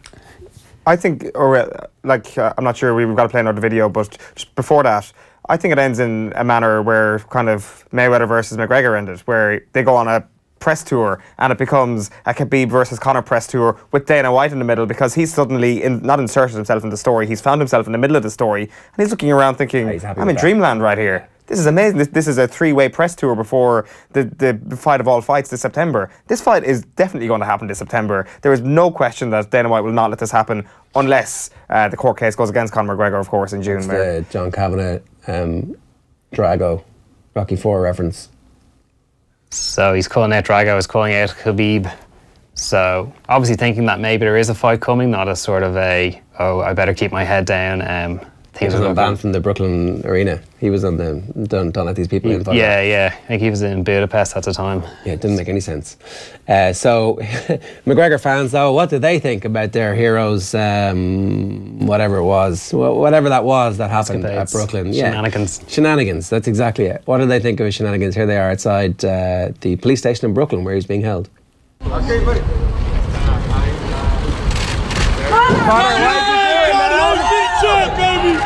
And he lets it to the fans, Conor. To absolutely no Nobody. one. The double champ does what the fuck he wants. Yeah. Double champ. Let's get it right. It's champ. Oh, I don't know. He's a champion of nothing now, so maybe got some reasons to come back. But yeah, they're standing by him anyway. So he said there was a Chucky Yard outside either the courthouse or the police station as well. So you know, shocking. That's I'm absolutely baffled that those two demographics have crossed. So we obviously haven't heard anything from McGregor just yet. The closest we have is this statement from Audie Attar, his manager, which didn't say very much, but did seem to hint that, here you go. So on his notes, come on, Audie. So much rumour and misinformation about my client, Conor McGregor. The matter is in the hands of law enforcement. I can't really say more. He's a great father, a fiercely loyal friend. Don't forget that part. That was the one that was ringing the bells for loads of people. And one of the best athletes in the world. He looks forward to getting back to fighting as soon as possible. In or outside of the ring, Audie doesn't say. Yeah, and on the misinformation, one of the things that seems to have kind of ticked off McGregor, if he could have got any more angry after what had gone down in Brooklyn, was the fact that Dana White had made comments suggesting that he didn't know if he was on something. Dana was on the Coast to Coast shows the next morning, and they were saying, oh, have you been talking to him? It's like, yeah, I've been texting Conor. It's like, all right, is he sorry? He's like, no, he's actually pretty angry at me. He's angry at some of the things he said. And they're like, oh, presumably you mean the drug stuff. He's like, yeah, he's pretty angry about that. Right.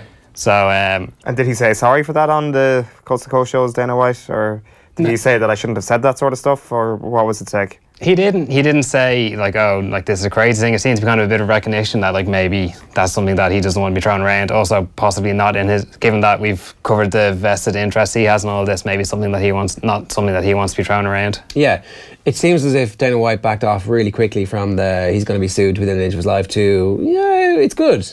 What? It's good? You went from like you're going to sue him for everything he has to actually I thought about this a little bit. Maybe is there a possibility that Dana White didn't know what was going to happen, that we have somebody who we know is off the reservation, goes off on a flyer on his own, does this thing, and it's like then afterwards unveils his master plan. I was like, here, look, that pissant fight. You don't even have a fight. You didn't even have a fight. I saved you by coming and doing this shit and sorry about that. And risking my and risking my freedom so that we can all get rich.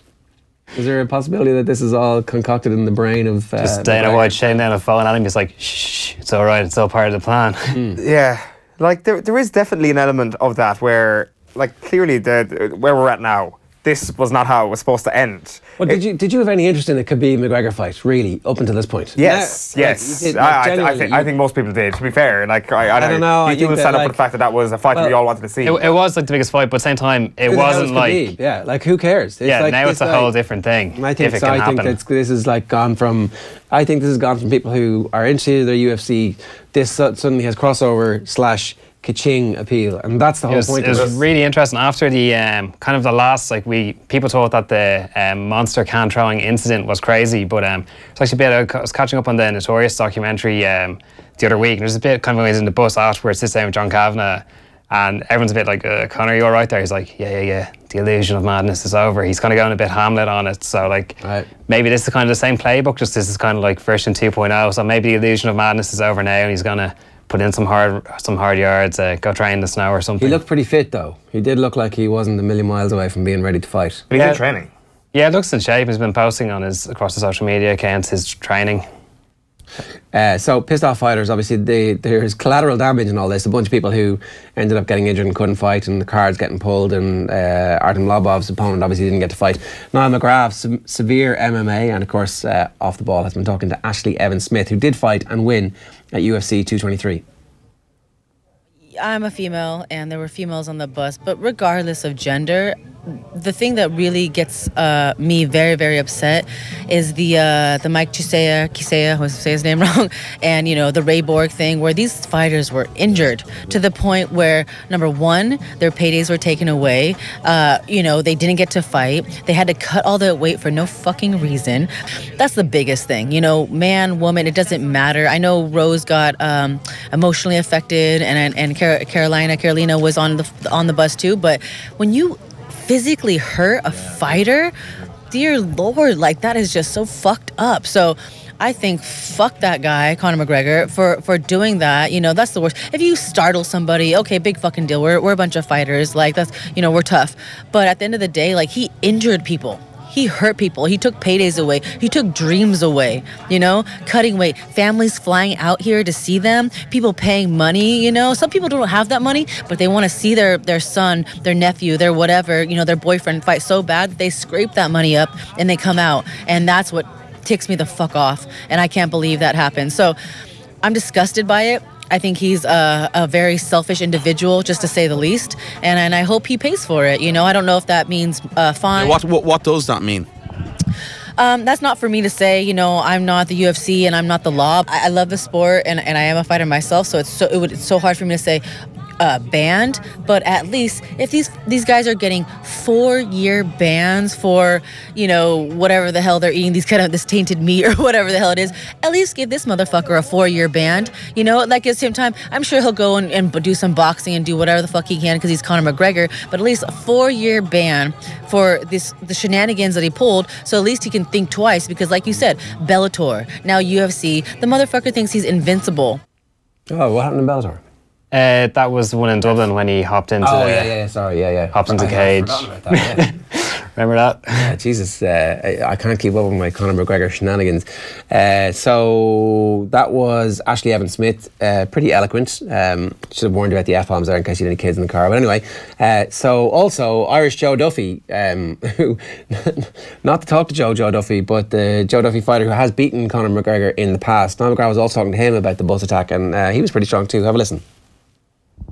I think obviously it's still yet to come. Obviously, with the whole court situation and everything, nobody knows where that's going to lie. I don't know how that'll affect visas and so on and everything else, or just the outcome of the whole thing.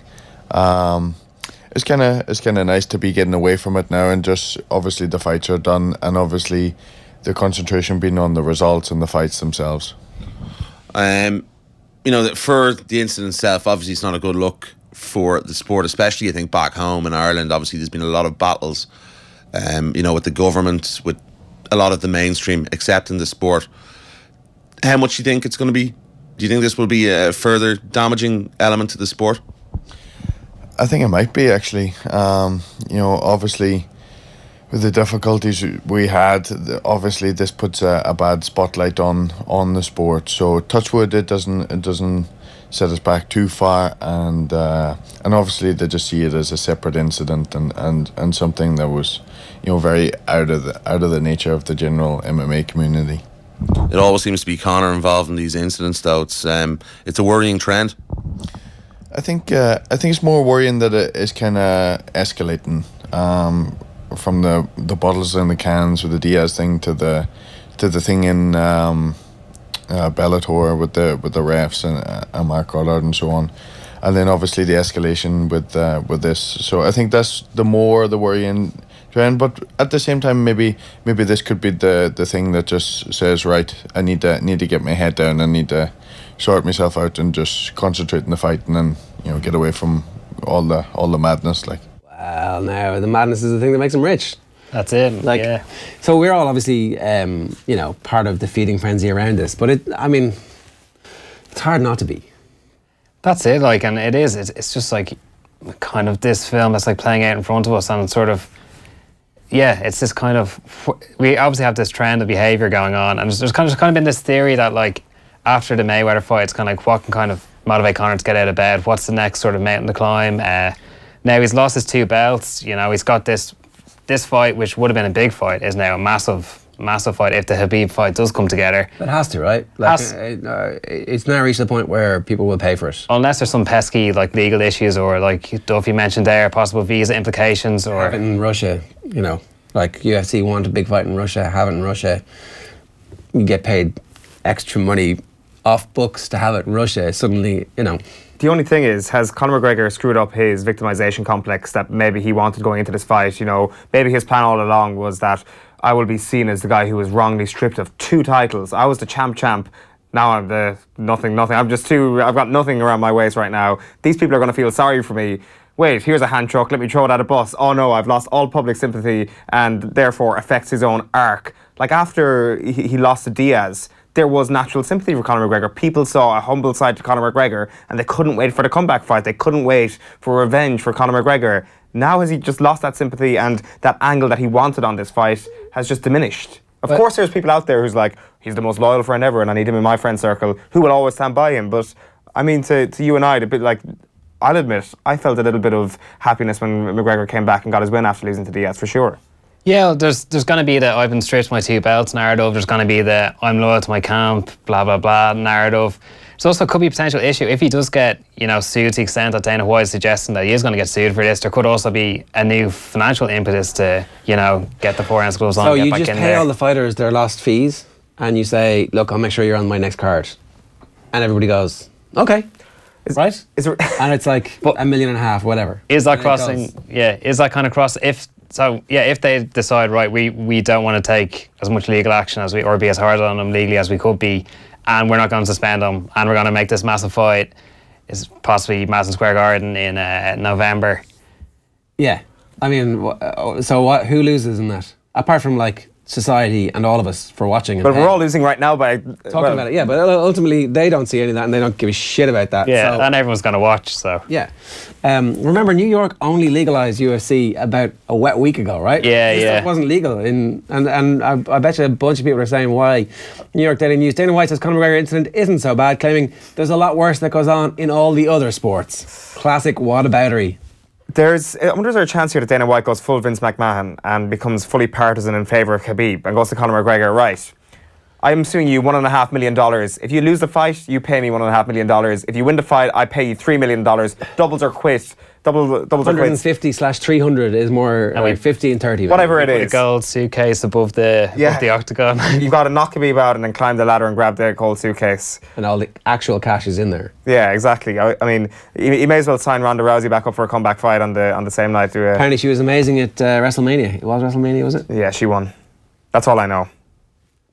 Yeah. There you go. On that note. But yeah, be interesting. Just one nugget is if Russia was an option, if they are in problem with a lot of commissions in the US, the UFC have said that their first Russian card won't be with Khabib, so they're going to be kind of like a dry run, which will probably be lower profile cards. So yeah, but maybe they did also say McGregor would never fight Mayweather, and then they were like, oh, you've got a brink salad truck of cash to back up to our offices that you're going to tip in. Thanks very much, we'll do that. They should just go full on cutscenes now in the UFC. It's like in between fights, it's just like a cool kind of camera angle backstage. People like having covert conversations about who they're going to beat up and stuff like that. And you know, they may as well just take the next step. Is all I'm saying. Yeah, it's not a million miles from it anyway. So I for one, I'm looking forward to this fight in a way that I actually wasn't really that engaged with. I mean, well, obviously, job done. Yeah, I'm sure that everybody's disgusted by that, but like, good for the soul. It's not really the fight game. I mean, it's the fight game. It's the fight game. People will watch. Right, let's move on. Conor Masterson on the bench again for Liverpool, ends up with Seamus Coleman's jersey. He tells Nathan Murphy how. Well, Conor, can you sum up the last week? Been on the bench for one of the great Anfield nights and then on the bench for Merseyside Derby, all at 19. Yeah, it's been a surreal experience. Just thankful to Jurgen for giving me the chance and just hopefully keep experience more like things like this again. Do you look back at this week as a whirlwind, as something you're really satisfied with, or is there part of you that wishes you got 90 seconds, even a few minutes out there? Yeah, obviously you want to. Every kid's dream is to get on the pitch, but like you just have to keep working hard, and hopefully my chance will come. I was wondering when there was 20 minutes left on Wednesday night and Manchester City are really coming back. Yeah. If something had happened, Virgil van Dijk or Dejan Lovren, what's going through your head at that moment? Do you really want to get on there, or is part of you thinking maybe I'm better off waiting for another time? To be honest, at the start of the game I was quite nervous. Yeah, I was a bit like, whoa, this is unbelievable. But as the game went on, watching the game, I got more relaxed and I wanted to get on, but obviously it was a big occasion. Gladly the boys got through the game. What sort of conversations you've been having with Jurgen about your future? You're probably at a stage where a lot of players are thinking about loan moves, or maybe even thinking about taking a Robbie Brady move when he had to leave Manchester United and dropping down to the Championship where you're guaranteed first team football. Has what's happened this week changed your future, or have you always felt that Liverpool is you and you're going to give absolutely everything here? I've always thought Liverpool would be me, but obviously for my development to get out like on loan and experience new things would be good. But I'm enjoying it. Jurgen has been like just encouraging me, and so I just want to keep going. Yeah. Has he been taking a special interest in training, really having you a full part of the first team squad? Yeah, I've been training with the team so last few days now, so hopefully I can keep doing that, and I think we have trained tomorrow, so yeah, just keep enjoying it. What's the reaction been like at home with Lucan United and everyone back in Selbridge? Oh, it's been unbelievable. Yeah, everybody's just buzzing for me, and just, it's great, isn't it? Just I'm enjoying it, and I'm glad I'm doing everybody proud. Yeah, getting a few calls about tickets at this stage, I'd say. Yeah, but you know yourself, yeah. Did you speak to Seamus Coleman at all? Did you get a chance to talk to him today? Yeah, I spoke to Seamus. I actually got his shirt at the end of the game, so that was a nice little touch from him. And he said just good luck for the season. Yeah, so it was quite nice from Seamus. Yeah, he's a good example to follow as to how to make the most out of your career. Yes, Seamus is a top pro, and it's just great to see him doing well at such a high level. Is that the first jersey you've got? Yeah, it is, yeah. Enjoy it. Well done. Thanks a lot, Conor. Cheers, thank you. Cheers. Yeah, there's another situation where the Dubs claiming somebody from Kildare as one of their own. Screw you, Lucan. It's I know, obviously not. I'm joking. Jesus, before everybody goes. a sickening attack there on Lucan United for developing one of Ireland's best young talents in a long time. What was wrong with the football clubs in Selbridge? That's what I'd like to know. I'm joking again. That's another. We need to do a bit of journalism to this. What's gone wrong with football in Selbridge? Yeah. Off the Ball investigates. I think Nathan Murphy is on the line. Good morning to you, Nathan. How are you? Yeah, pretty good. Good. Did you back Patrick Reid? No, I backed Jordan Spieth. I went all in. Nah, all in on the win. Yeah, that didn't happen. Let's talk Merseyside Derby first. Ultimately a disappointing game, or is it one of those 0-0s that's actually quite good? No, it was a terrible game of football. It was one of the most forgetful Merseyside derbies we've had in a long time. I think Liverpool would be pretty satisfied. They just wanted to get through the game without any injuries, get a decent run out and not lose, just add another point, open the gap a little bit more against Chelsea. And what happened yesterday then, I think means Jurgen Klopp was fully justified. Clearly, when they're going into a game without Mo Salah and Roberto Firmino, they're going to be a totally different team, and they rarely, if ever, threatened. They had a couple of shots in the first half. Jordan Pickford played well.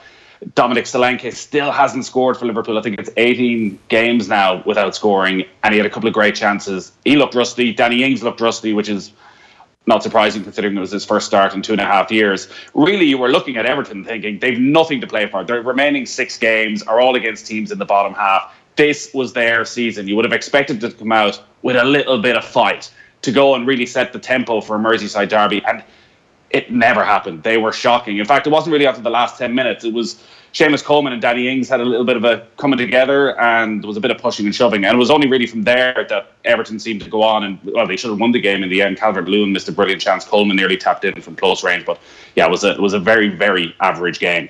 Yeah, you'd love to be a fly in the wall at Finch Farm this week when Sam Allardyce and Wayne Rooney finally lock horns once again. What's your read on that situation? Who's going to blink first? Well, I think Wayne Rooney isn't going anywhere, and everyone seems to feel that Sam Allardyce is coming to the end. The sense around Goodison Park was that really the season has petered out, that Sam Allardyce came in, he did a reasonable job, he ensured safety, but he doesn't have it really in his locker to bring them to another level. Rooney was very average. It was more a defensive role he was in, but there was a time just before the break where he picked the ball up. He was about 35 yards out. He had all the time in the world to either bring it forward 10 yards, take on a shot, to pick out a pass, and he just lobbed it needlessly and poorly just straight into the keeper's hands. But then Morgan Schneiderlin was terrible, Yannick Bolasie was terrible, so he's obviously just looking around going, well, why me? But maybe Sam Allardyce was trying to make some sort of a statement, but I think Wayne Rooney will be there next season, Sam Allardyce will not. There was a row afterwards, and Rooney apparently very unhappy about being subbed off after just 57 minutes. And he was the last man out of the dressing room. At the very end? At the very end. No interest in doing any... Did he no interest in doing any interviews. Now, maybe he hung around to the very end so himself and Sam Allardyce could have it out. Obviously, Sam Allardyce does his press conference and his various different interviews, so he's quite late back into the dressing room. So perhaps Wayne Rooney just hangs around and they sort this out, mano a mano. Well, he's got all that Rooney and Big Sam. Personal grooming to do as well, just to make sure that he looks his best. Apparently, the stats don't lie was the line from Big Sam. I've got my eye, and we've got the stats. I've got my eye during the game. We've got the stats afterwards, and the stats don't lie. So Wayne Rooney obviously wandering around doing a bit of a Leo Messi on it, but actually not really what you're supposed to be doing when you're playing midfield. Well, I was trying to figure out, I saw a quote from Sam Allardyce and I couldn't figure out if it was real or not, where he said to the journalists afterwards, if this was a Champions League tie over 2 legs, my 2 games against Liverpool, we would have gone through. But the journalists aren't going to report that, are they? Everton were really bad in both Merseyside derbies. And as I say, when you have nothing left for the final 4 or 5 games, how there is no fight in them at all. And Allardyce is there for another season. His contract's for another season. But you can see what would happen if they decided to keep him on. They spend another 150 million and they end up having to sack him in November, December anyways. They've got a new director of football and it seems as though everything's going to change at Everton over the next week or so, that maybe Steve Walsh might be leaving, who was brought in after his brilliant job at Leicester. They're looking to bring in a director of football from PSV Eindhoven. Now, whether that means Walsh moves to a different role or whether he moves and leaves the club completely, we have to wait and see, but it certainly seems as though there's not a lot of love for Steve Walsh and what he can do at Everton. All right. We did want to just briefly ask you about the Man City, Manchester United game, because we haven't spoken about that yet. Part of me feels like if Man City were going to lose the game, then the way they did was actually not the worst thing that could have happened. That there is a proper, genuine sense of grievance with the Ashley Young chop tackle on Sergio Aguero, which should have been a straight red card and a penalty, which would have given them the draw, and possibly, who knows, if they might have been able to squeak a winner after that. That actually, this isn't one of those performances where the team has disintegrated and are suddenly crap all of a sudden. No, there's certainly not that, and there's been something of an overreaction to the second half performance. It was 20 minutes where they just totally switched off. The first 45 was as good as I've ever seen from any team in the Premier League. They ripped United to pieces. It's not an exaggeration to say it should have been 4 or 5-0 at half-time. And the conversations at half-time around the press room were Guardiola, the level he's got City at, and where do United go from here? Mourinho's not getting anything out of his players. Sanchez falling flat again, Pogba falling flat again, and then 20 minutes later, everybody looks like an absolute idiot. They just switched off. Maybe it was something to do with what happened in the Champions League game against Liverpool on Wednesday night, where they just ran out of steam. It was such an intense game. I heard Fabian Delph after the match talking about the first half, saying we were strolling. It was so comfortable. Maybe that was the problem, that they just got a little bit complacent. They gave United an opening, and you got to give a lot of credit to United that they took it. But City are still far, far ahead of where Manchester United are right now. So I wouldn't panic. The only thing is they're starting to look a little bit tired. Do they have enough in them to come back tomorrow night and have the energy to take on Liverpool and to go and really take it to Liverpool? And they're conceding a lot of goals.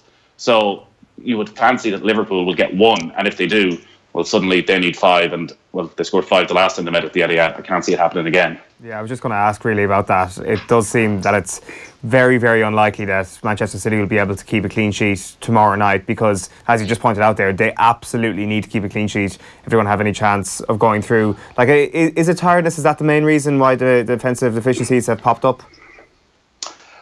Possibly. They take an awful lot of risks with the way they play the game. So if you're ever so slightly off, you're going to get caught. And one of the things, I wasn't really doing much work at the game on Saturday, so you kind of watch it different than when you're commentating and you're just following the ball. The way Guardiola just treats his defenders when they kick the ball away, you would look at it normally with any other team, you would think that's good defending. United are putting pressure on. Your centre back gets the tackle in and clears it up the field. He went through Vincent Kompany time and time again, and Danilo at right back, for not just playing it out of the back, not taking the riskier ball. And quite often it was a seriously risky ball if they were to take it on, where the fullback was being put under pressure, or Gundogan or the central midfielder had 2 or 3 players around him. He wants them to take those risks time and time again. So that must be mentally draining. Or maybe they're just having their dip at the wrong time of the season, and these things happen, and it'll probably mean, and it'll haunt Guardiola, that we're not having that conversation about whether the greatest Premier League team of all time, where I think really we should be. Yeah, we can do next season when they win the league in February or January, because this is a very young team. That triumvirate, that attacking triumvirate, are still unbelievably young, and like you see from the misses that Sterling had, that there's still a bit of progress to come from him as well. I'm going to ask you about the golf just before we go, and a quick reminder, of course, that OTB AM is brought to you this morning with Air, the home of Air Sport. Get amazing live sporting content free with Air Broadband. Watching Nick Faldo as part of the commentary team on Air for the Masters over the weekend. It was good to have that, just that different sense of what was going on. What's your take on where McIlroy is? I think this is going to take him a long time to get over. I felt he took the wrong attitude on Saturday night when he tried to turn it into this Ryder Cup Part 2. I'm going to call out Patrick Reid. All the pressure's on Patrick Reid. He has to sleep on this lead. He's the only one who could throw away the Masters hole, and if he does that, he's never going to get over it. Whereas actually, he didn't need to say anything. Rory McIlroy is a far better golfer than Patrick Reid is. Just go out, keep your head down. I just wonder, was he too pumped? He does seem to like to get into this sort of zone right now, McIlroy, where he is giving it a bit of a chest pump every now and again. Or just settle down and play good golf. And also, his putting let him down time and time again. He hadn't missed a single putt inside 5 feet all week until that eagle putt on the second hole. 36 out of 36 until that putt. So for all Brad Faxon can do, maybe it is just when the heat is really on, and it's never been on more than it is in the final round of the Masters, that his technique goes, that he goes back to the old mistakes that we've seen over the last little while.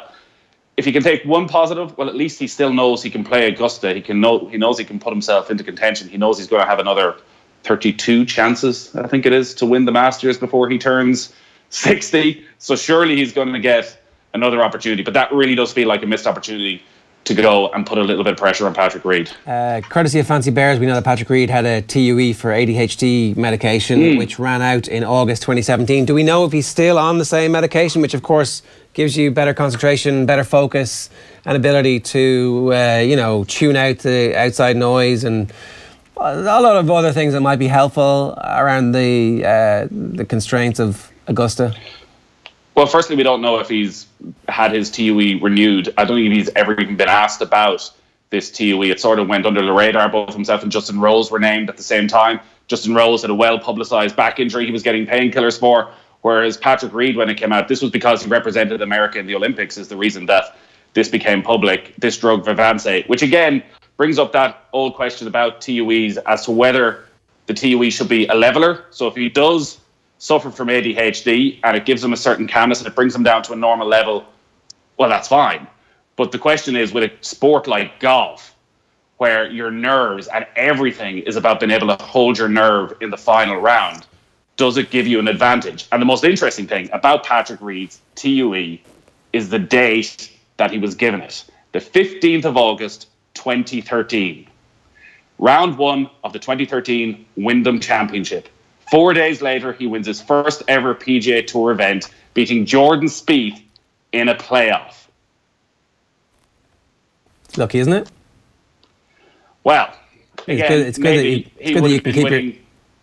Maybe he would have been winning these tournaments 2 years earlier, but for the problems he was suffering, maybe it was just a leveler, maybe it was just that thing he needed.